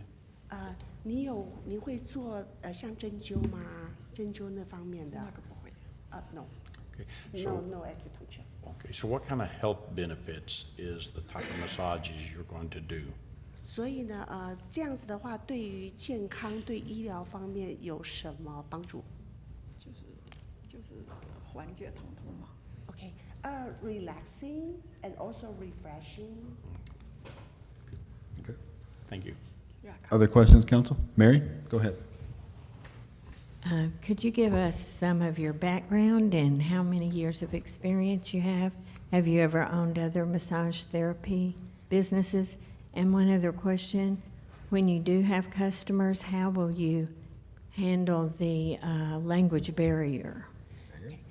2个主要的问题哈，第一个就是说，能不能跟我们介绍一下你自己的背景？比如说你做这个做了多少年？你曾经有没有自己拥有过当过老板来做这个？然后第二个问题的话是，就是说你在语言上面，你既然现在需要翻译，那你到时候客人来的时候，你如何来处理应对这个沟通的困难？我简单的英文可以，简单的英文可以。 OK， 然后我做这个按摩做16年了嘛。我之前也开过按摩店。Okay. Okay. To answer first question, that I have worked 16 years in this field, and I've also owned one shop before. So I was an owner before, not all 16 years, but a few years. And the second question, that I can communicate with simple English. The very basic and simple as needed is sufficient for me. Okay.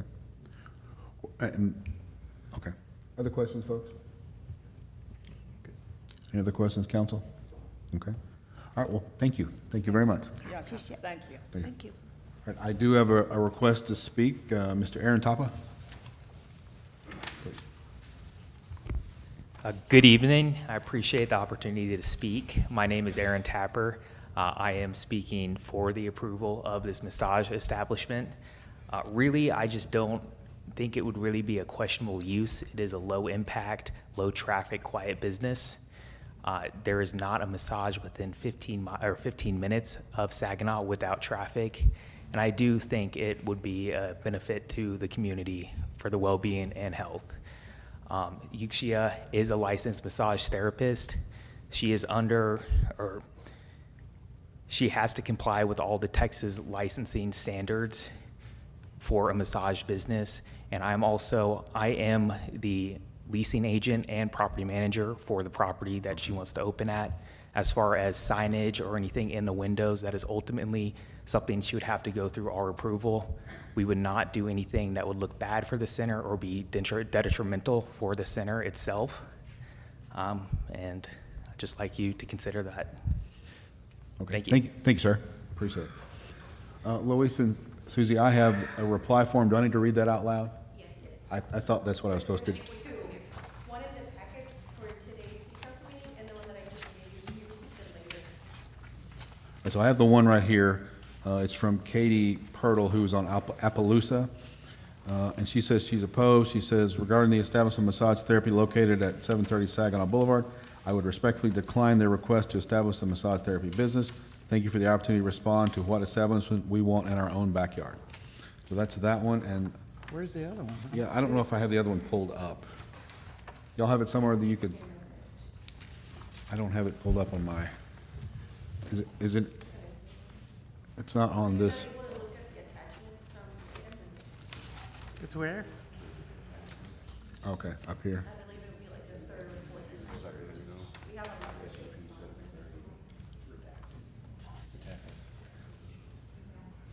This one? Okay. Right there? Wait, hold There's attachments, and then where?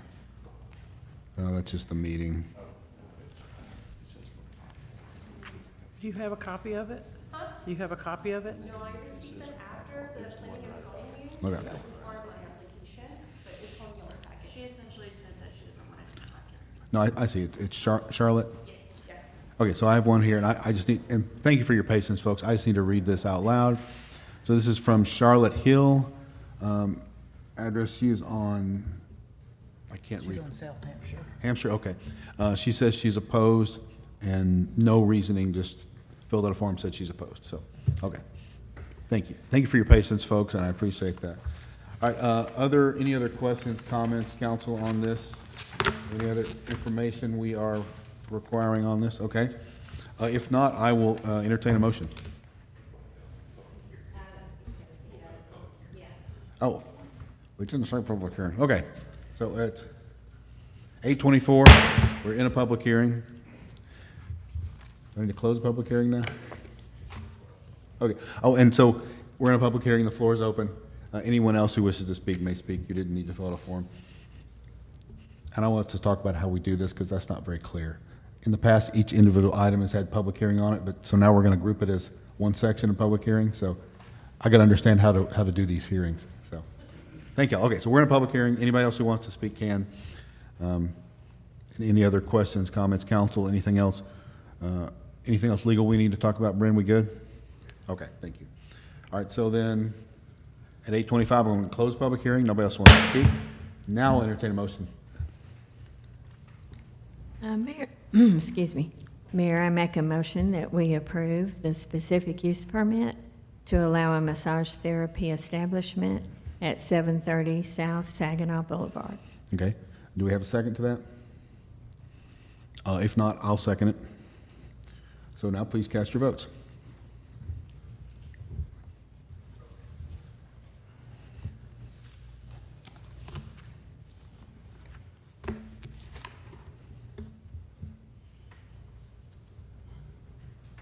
Okay. Motion fails. All right, thank you, folks. Moving on, so we are still at, Mayor, may I suggest we entertain alternate motions until we have one that is successful? okay. Then continue on. I will entertain another motion. Mayor, I move that we do not accept this proposal as presented. Okay. Have a second? I'll second. Valerie, second. Please cast your votes.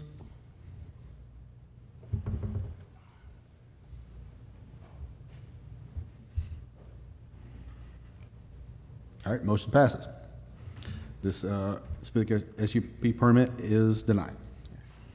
All right, so moving on, at 8:26, we're in a public hearing. Consideration action regarding amending zoning ordinance, City of Saginaw pertaining to the regulation of carports. Fire Chief Doug Spears. Thank you, Mayor and Council. This is a continuation of the carport ordinance consideration.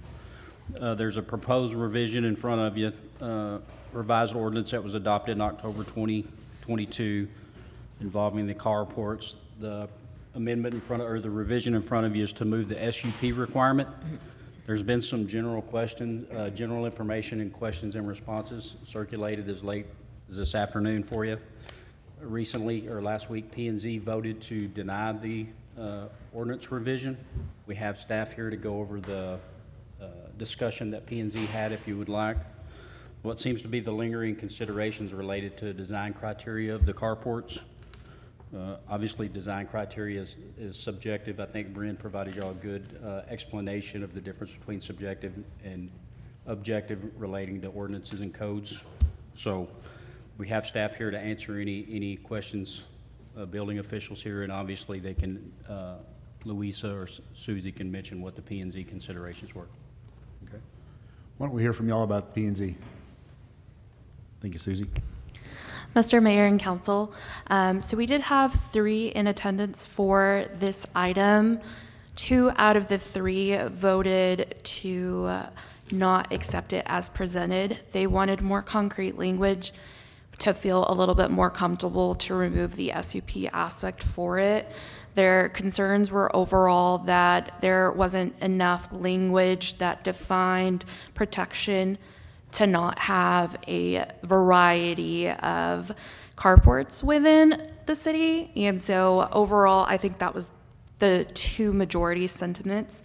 The other member, her opinion was more so that she trusted the building division to be able to process that in a manner where all of the carports would be adequate for their existing environment. But overall, the vote was 2-3, so the majority was that they wanted more concrete language in order to feel a little bit more comfortable to remove that SUP aspect as well.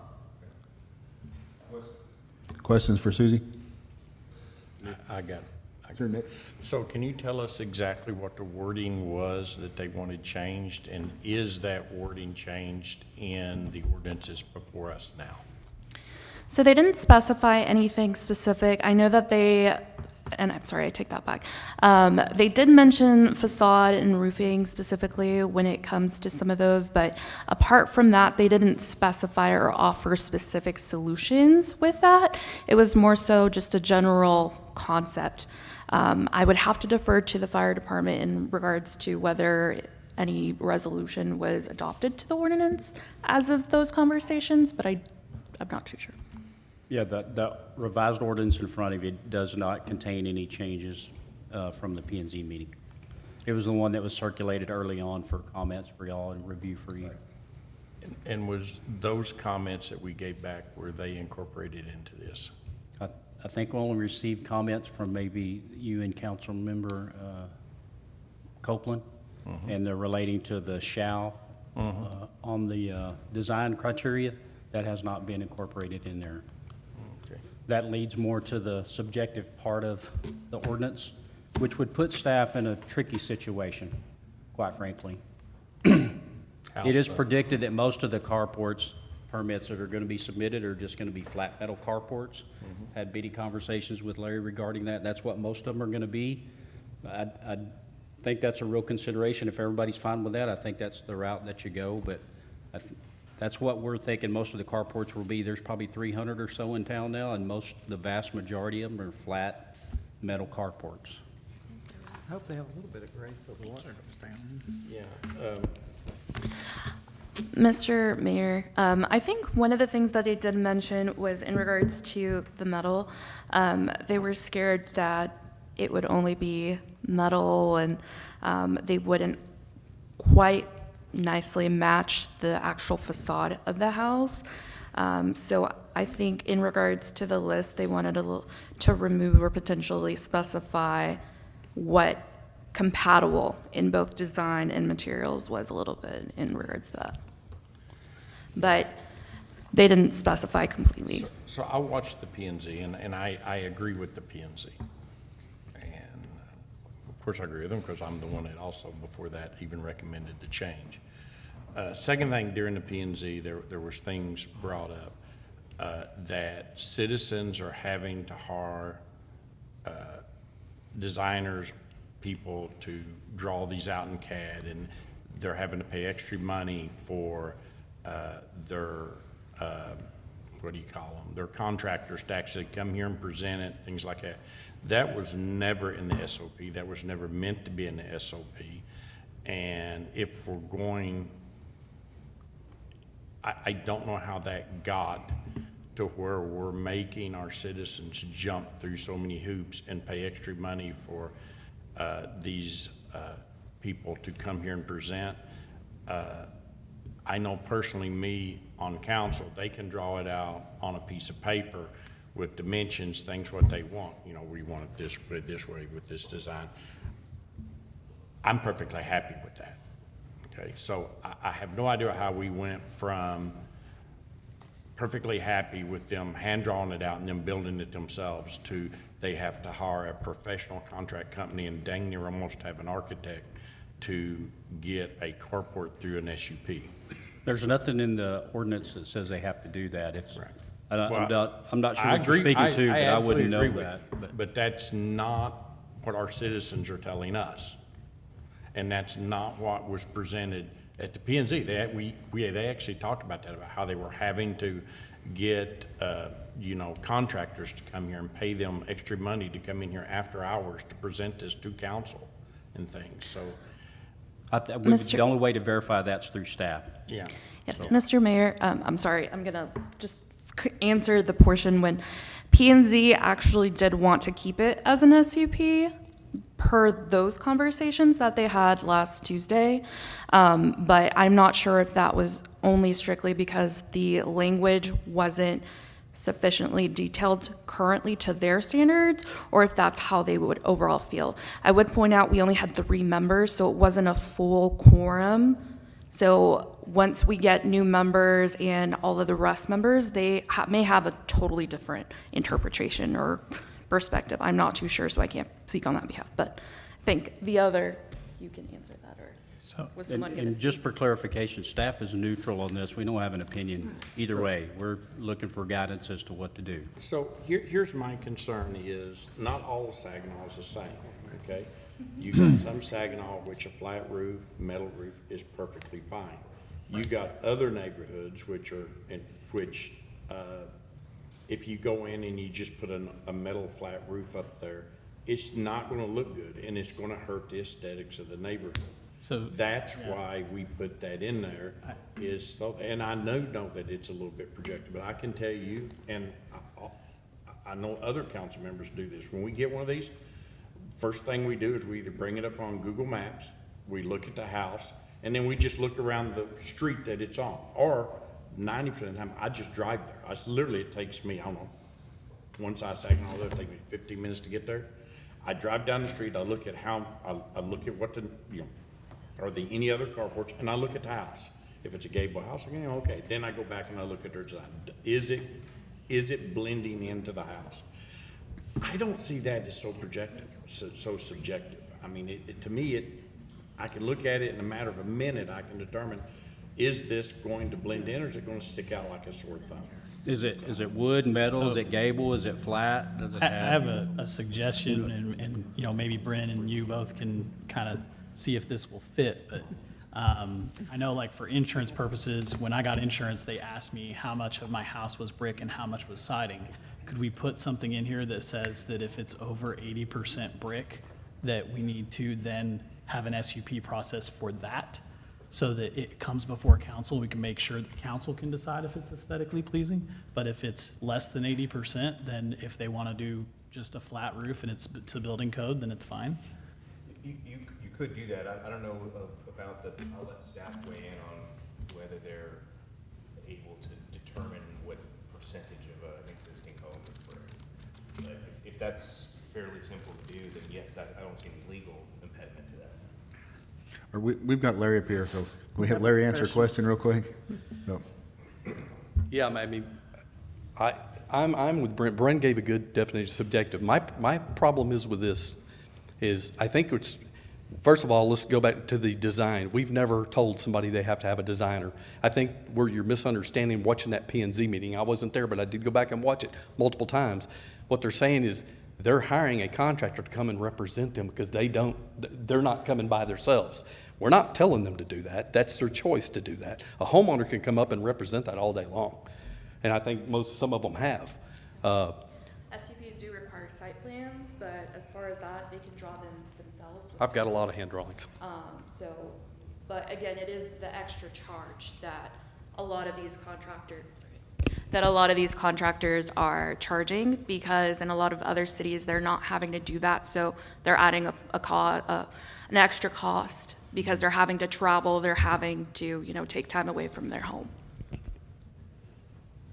So could we? Anything else for Larry? Yeah, well, I'm just going to say the other Yeah, issue please. is, so it seems to be we're hung on colors to match the house. Well, I've got a scenario for you because I just about drove every carport street, every street that had carports today I drove. Okay. There are 300 probably different colors of carports that are out there.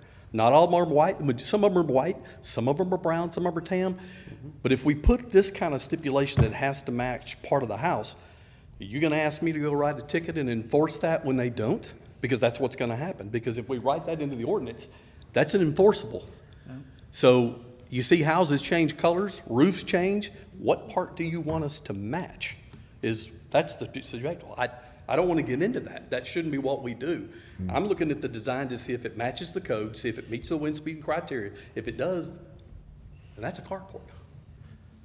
Unless we do the SUP, then you can put those requirements in there. So I know they asked Chris, he wasn't exactly sure, but do you get a lot of people that come in wanting to do a carport, and once they find out the SUP process, they're like? Absolutely. All right. Brack? So is there anything that we can do to, my main goal is I want to allow homeowners to do what they want, but I don't want it to negatively affect the property value of their neighbors. I think when it impinges on their neighbor's property value, then it's a problem and it needs to be dealt with. And so my main goal would be to avoid that becoming an issue. Beyond that, if somebody wants to build something, go for it. If it's not decreasing the property value of their neighbor's house, I don't really care. So is there a way that we could either make the SUP easier to manage or less onerous on applicants?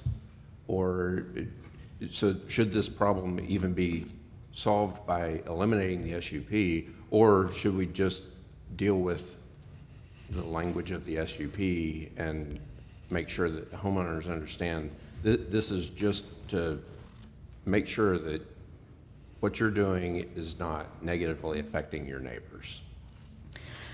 I think in regards to the actual SUP process, you still have to have a public hearing legally.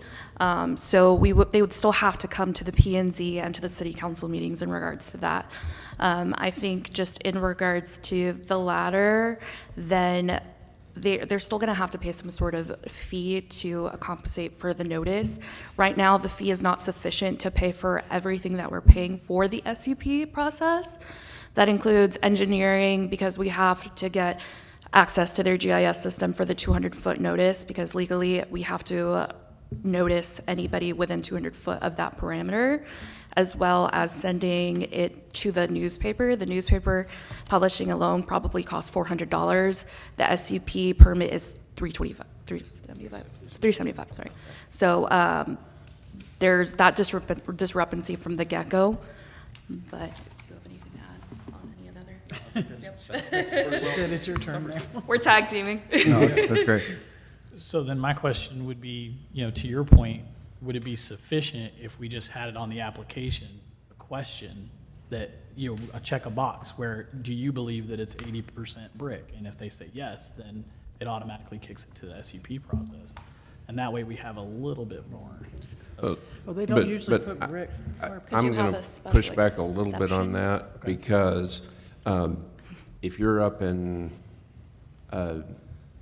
Nikki's neighborhood, there's not a single metal carport in that neighborhood. Right. So, We but approved one, the last one we approved, I think was on West Hill, Yeah, and that was that's right. a brick home, and it, But it was an SUP, so it allowed us to review it, whereas like in my neighborhood, most of those houses are siding, so if they have less than 80%, then they can just, as long as it fulfills the criteria for the building code, then it's good. you're saying if the Or if you- home is less than 80% brick? Yeah. Okay, Yeah, okay. If it's over 80% brick, then they would have to. I gotta, if you wanted to do it that way, you just go back to what they call the overlay district, and you require the overlay district only to go through the SOP. Everybody else don't have to. See, That solves that I problem. mean, I'm gonna push back. My concern all along has been, a lot of the carports in our city look trashy. They look bad. I don't want any more of those. I mean, the ones that we've approved are fantastic. Did we go too much in that direction? Maybe. That's sort of what we're saying, but I still want to hold Saginaw to a standard. I don't want us to approve and let people put up a trashy carport. I mean, carports, and I don't want to come across as being too much of a architectural snob, is that bad? But I want to have some kind of guardrails around this. Maybe the guardrails we have now are not appropriate or not right. Maybe we need to adjust them. But I like the idea of having some kind of guardrails here. I want to make it easier on staff. I don't want to make it harder on y'all, and y'all shouldn't have to make these calls. That's our job. So I think we need to work through this maybe and come to more agreement. So keep it in place, maybe keep it in place for now, but then work together. Maybe we have a subgroup of the council sit down with staff and work through some of this. What do y'all think? I'm okay with that. Well, I mean, I think to be perfectly frank, I mean, the 80% brick would cover those neighborhoods that you're talking about, that would be those higher end neighborhoods that would need a nicer carport. I don't think there's a house in Saginaw that has 80%. Most of them was 75 or 50%. Even in my neighborhood, the most it was 75. Okay, well, I mean, I'm not fixed on that particular number, but I'm just saying, you could say 50% brick. My house would not be covered under that. Yeah, but I would think even in houses that aren't 50, or aren't whatever number, I would still want a nice looking carport. How do I define a nice looking carport? I don't know. Right. That's the problem. I still don't want a trashy carport, but what is a trashy carport? I'm mean, not giving y'all much to go on. I That's go the through my problem. Even if they neighborhood. brought us a picture of it or a drawing and we could see what it was, then we would know it's good and. But how can we put that, in a Brenda, Well, we did that, and they said. it's Brenda, does it have to subjective. be an SUP, or could we have every carport application be approved by council? Okay, so how hard would that be? I don't know, let's see if it's legal. Right, so it should be through zoning if you're gonna regulate aesthetics. So you either do the SUP and you go through P&Z and council, and you need to have a majority vote unless there's a protest or P&Z recommends denial, or you allow a special exception, and then you never see it, and the Board of Adjustment gets to decide whether it's a nice looking carport or not, and you have to get 75% of the members of the Board of Adjustment to approve it. But it's a one-stop shop. Yeah, so the question is, where do we go from here? I don't think we can solve it tonight. I think we need some more, it sounds like we need some more information. Again, I want to make it easier on staff. Oh, go ahead, Mary. I want to make it easier on staff.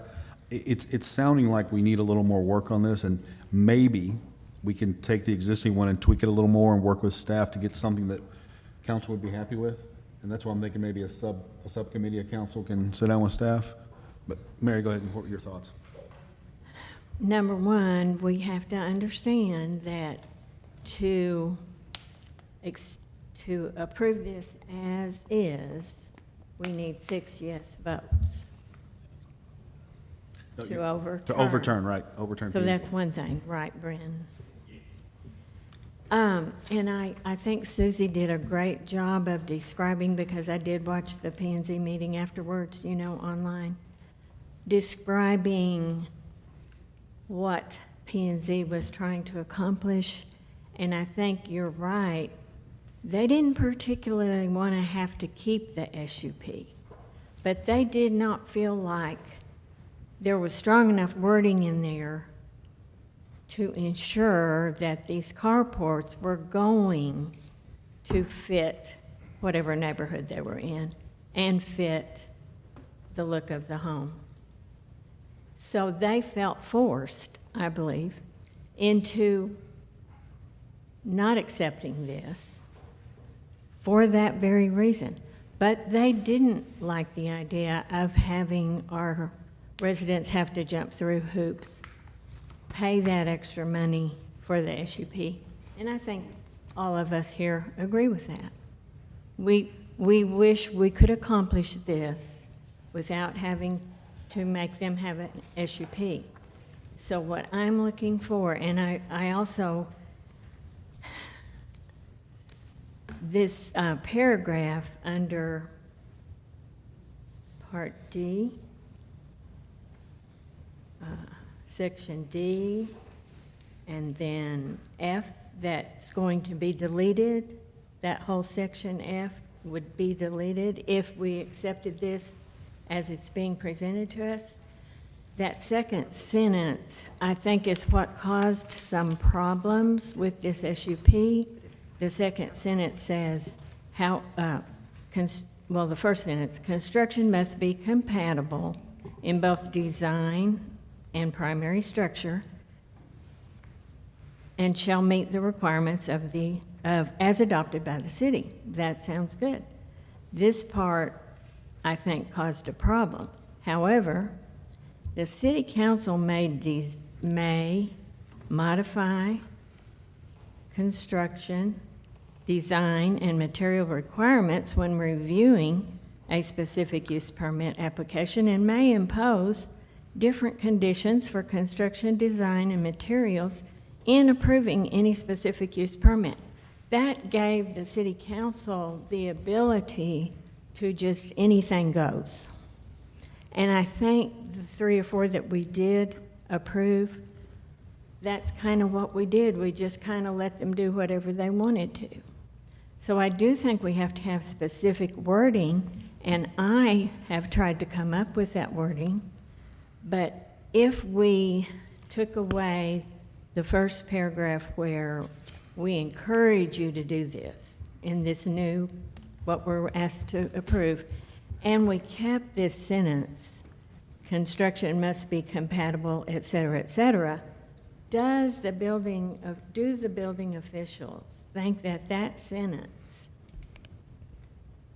that they could effectively make a decision based on that wording? Could you say, yes, this is compatible? Yes. I mean, do you feel comfortable? Would you feel comfortable with that wording making a decision? Nope, this is not compatible. Yes, this is. And not have to have an SUP, but leave it up to the building officials to make that determination.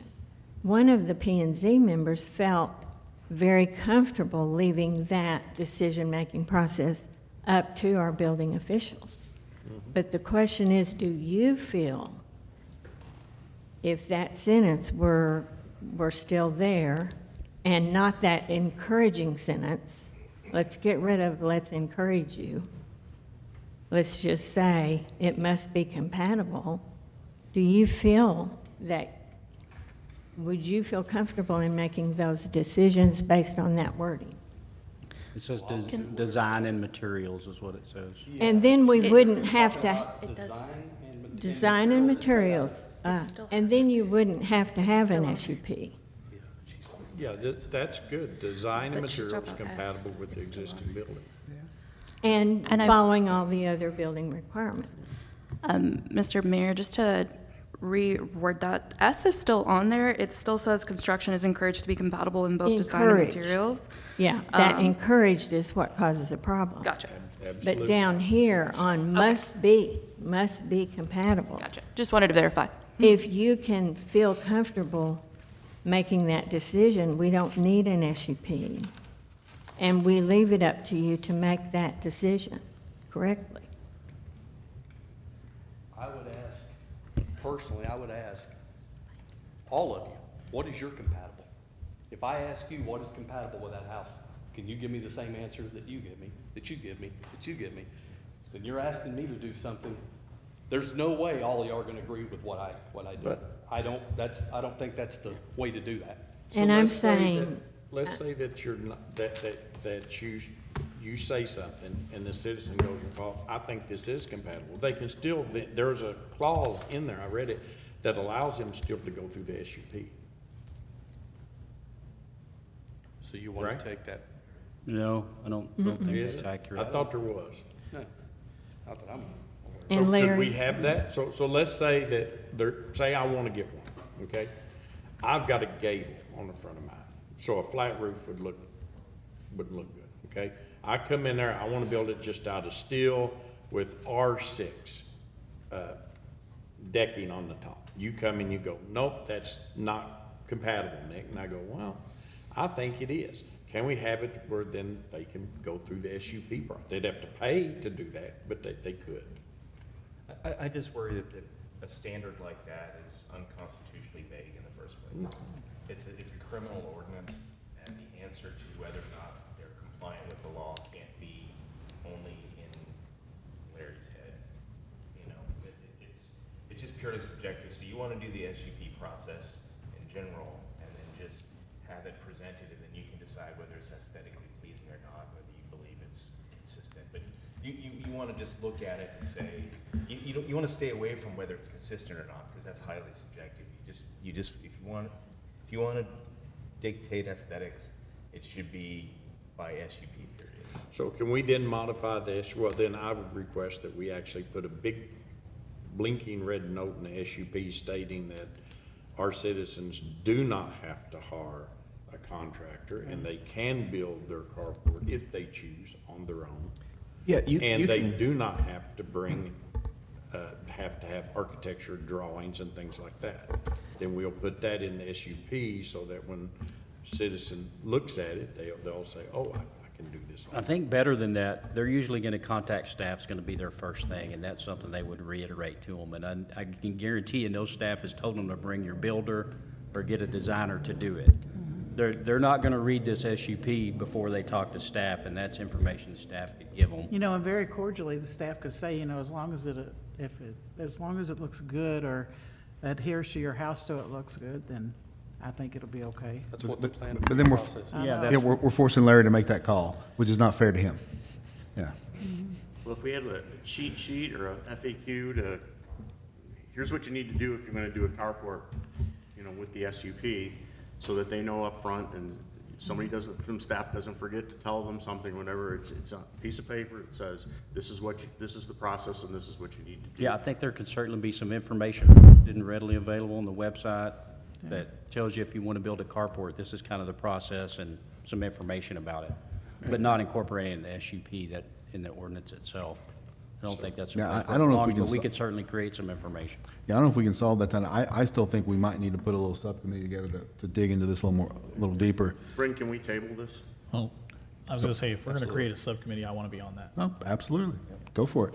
So what can we do in that, if that's the will of council, Bren, what can we do? We just table it indefinitely until staff is ready to bring the item back after consultation with the subcommittee. Okay? Is that okay with council? Oh, I'm good. Okay. I'll even make, yeah, you make a motion, I'll second. I make a it. motion, we Hold- table hold on, this hold on, but- indefinitely. Yeah, hold on. So anything else? We're still in a public hearing, so anybody who wants to speak, if, we haven't heard from Louisa and Jared, so anybody else, Jared, raise or your Melanie, hand. anybody else want to come up here? But other Raise your than that, hand. all right, so then at 8:55, I'll take us out of a public hearing. Now entertain a motion.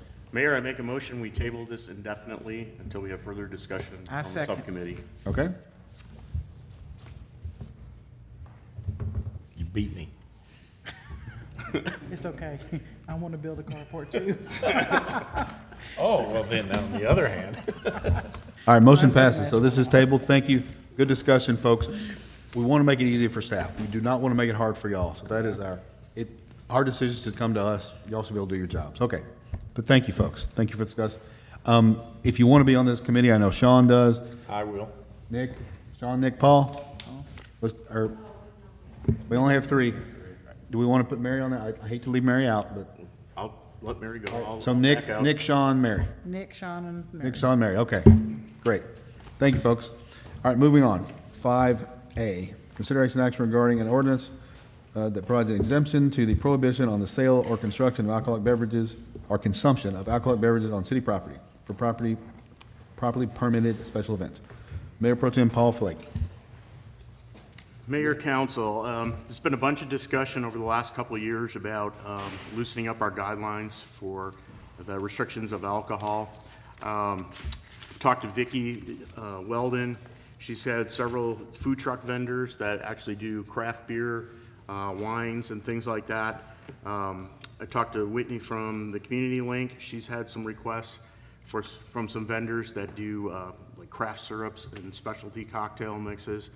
We've had residents that have attended other events outside of our city, like concerts in the garden that they do at Fort Worth and everything, and they've asked, why can we not have wine and stuff there? I've been involved a lot with the chamber the last 6 months, and I've asked other city officials and stuff what their policies are, and pretty much everybody of the 5 cities that participate in the chamber have multiple events annually. Also give an opportunity, we have a business here, Athenaeum Cider. They can't really get out and promote their business because they can't serve the stuff, or they could be at the farmer's market or the evening market, the training grain, and things like that. That was another comment I've heard from the people, from residents about the training grain. We go to all these other festivals and these things, and we can get a beer, we can get a wine. People don't get drunk at these things, they just go. Watauga recently had Watauga Fest. They had 25,000 people over 2 full days and 2 evenings.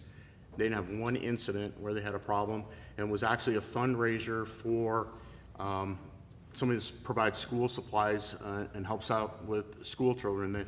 The proceeds from the alcohol or the beer sales, went to them.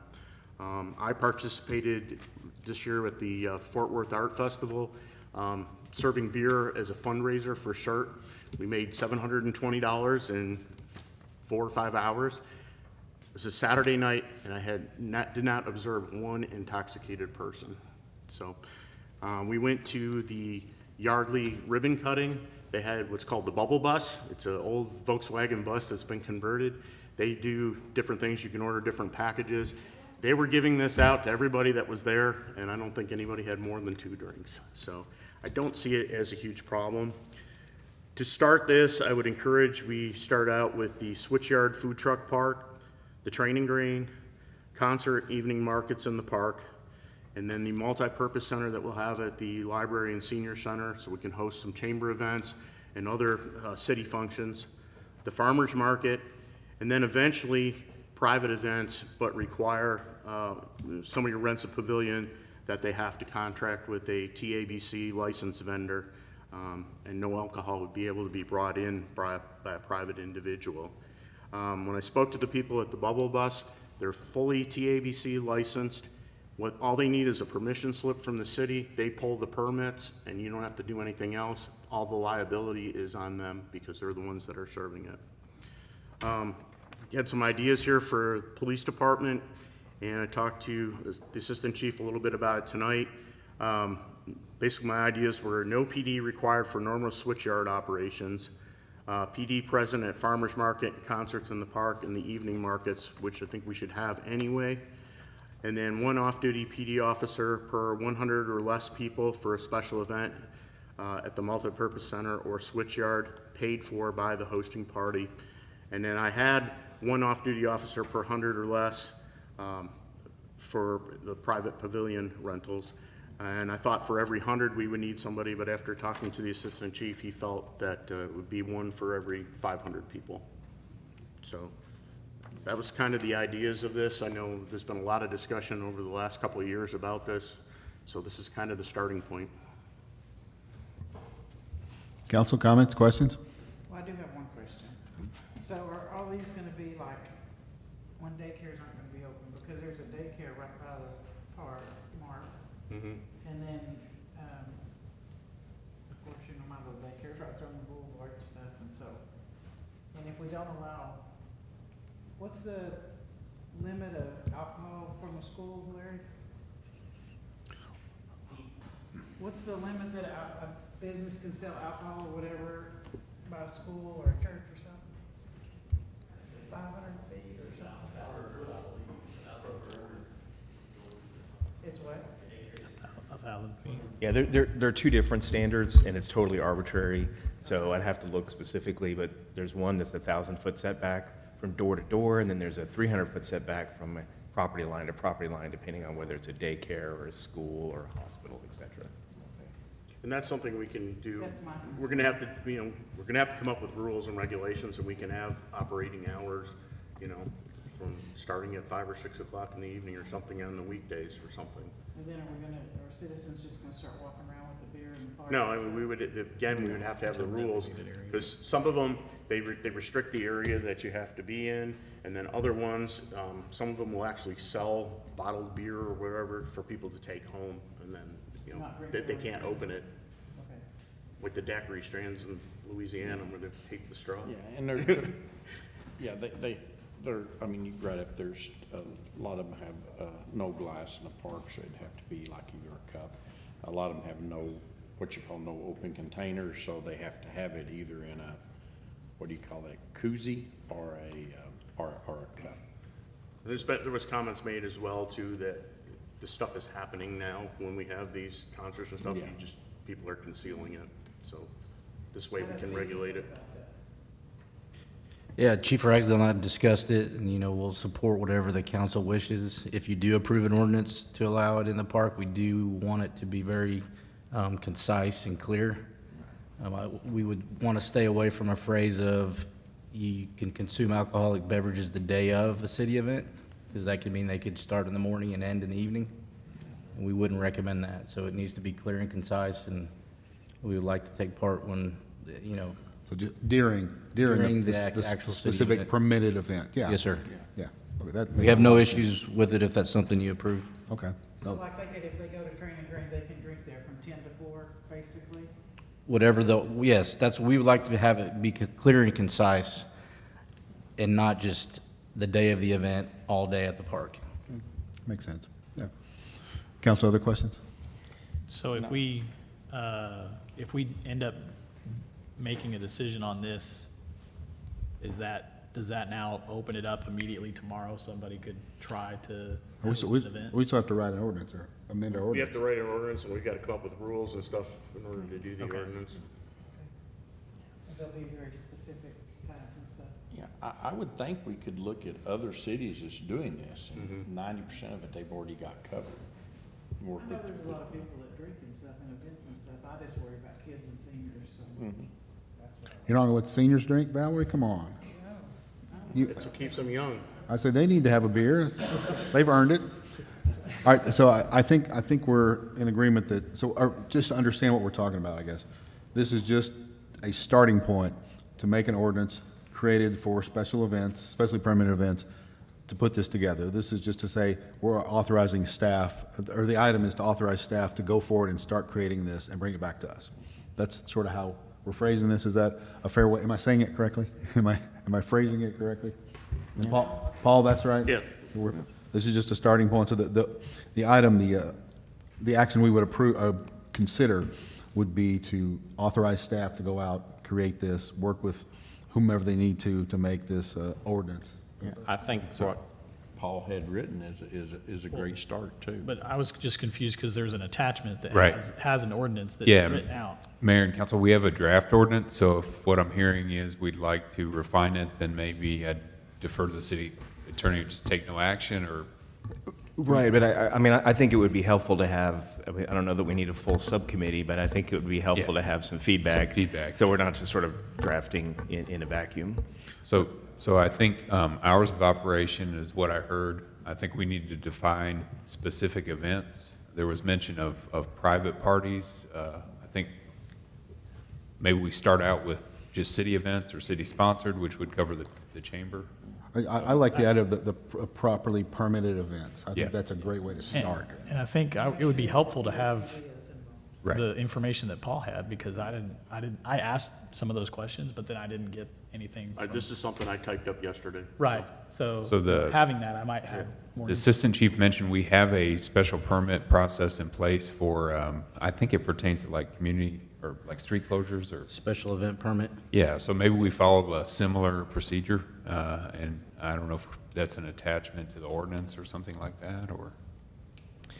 We would make it a condition, if it's not a obviously, the city-sponsored event, we're not getting a special event permit for ourselves. For ourselves, yeah, So okay. it would be for private events that qualify as a special event that are properly permitted through that ordinance. Okay. And so that would be the process. And then if we want an additional approval beyond the special event permit, then they could come to council and say, I've got my special event permit, I'd like to sell alcohol at this event. Yeah. So maybe, I guess if we took no action tonight, but included the draft document, the mayor pro tem, and then come back, is that? Yeah, so who's going to sound drive, this, and how are we going to proceed? I think. Yeah, I mean, if you can send that document, I think we might have it, then, or we can go through it right now.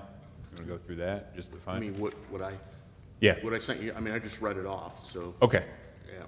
Yeah. Yeah, I'd like to see it, because hearing it, Yeah, I don't want to prove anything tonight. I want us to look at it. right, so Yeah. can I make a can motion to send it to table? So do we need to, just like it, do we need to create a subcommittee? We definitely want the police department in on this. We want them to approve whatever ordinance it is. I want to make sure that it's worded to where it gives them maximum capability to weed out the bad eggs. Do we need? I think we need somebody from I don't think we do. events and planning. We need Vicki Weldon, because it involves the food truck park. And I think we probably should get Community Link involved too, since they're running the farmer's market. Do we need to do a subcommittee, or Yeah, can we I- just have something put together that's a little bit more robust than this, and then have that sent to us at Yeah, council meeting? I think that's sufficient. I think that we can take the talking points and put it into a draft document and bring them back. Yeah, and consult with the parties you mentioned, Community Link, Police Department. And so tonight, just take no action, is that? Yeah, let's take no action. Would be the best way to go? Yeah, you don't need to take any action, that's right. Okay. Do we need to table it, or Yeah, just? can I make? You don't have to. Okay. I mean, it's So how up long is to it you. gonna take us to turn this around? I think we can bring it to our next council meeting, which would be the, Which would be in a month, yeah. in a month. So we can have something in a month, you think? Paul can work with, work with Sending this to Paul? Vicki right now, so she can send it. out to Okay. everybody. Can you work your magic, Paul? I'm counting on Paul to make it happen. So, all right, so we will take no action tonight, and Just in terms of, and again, if you feel, if Gabe feels comfortable without any input offline from anyone on council, then I think that's fine, but I agree, you don't need a full subcommittee, but do you want a council representative to at least bounce it off of? That's yeah, Paul, So- Mayor Pro Tem can, Okay, I think that'd be helpful, just so we Okay. get some input. We don't want to just waste everybody's time and No, bring, well, that's this fair. is Ulysses ordinance, what's crap. okay. Okay, No, I just wanted to see it in, I think it's great. The stuff that you mentioned all sounds exactly like the questions that I had. I just want to see it in writing, because hearing it, I miss stuff, so. no, that's very fair. We don't need to rush As this. soon as Vicki forwards it out to you, you'll have it. Okay. Okay, so, all right, so I think we've got a plan. We'll take no action tonight and move forward, and this will come back to us middle of July.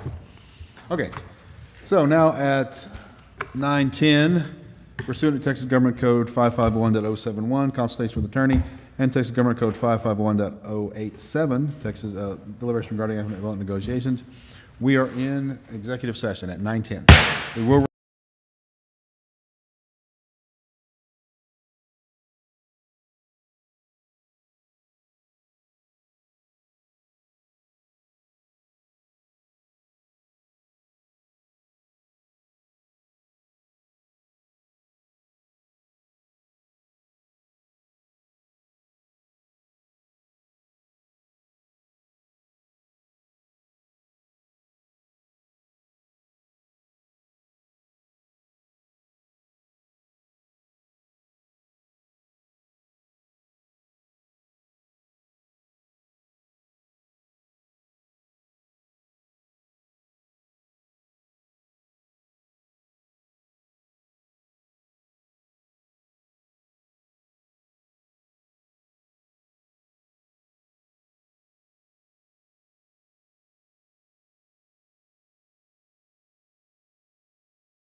At 10:07, we're back in regular session. I'll entertain a motion to adjourn. Mayor, make a motion, we adjourn? Brack? Second. Valerie, second.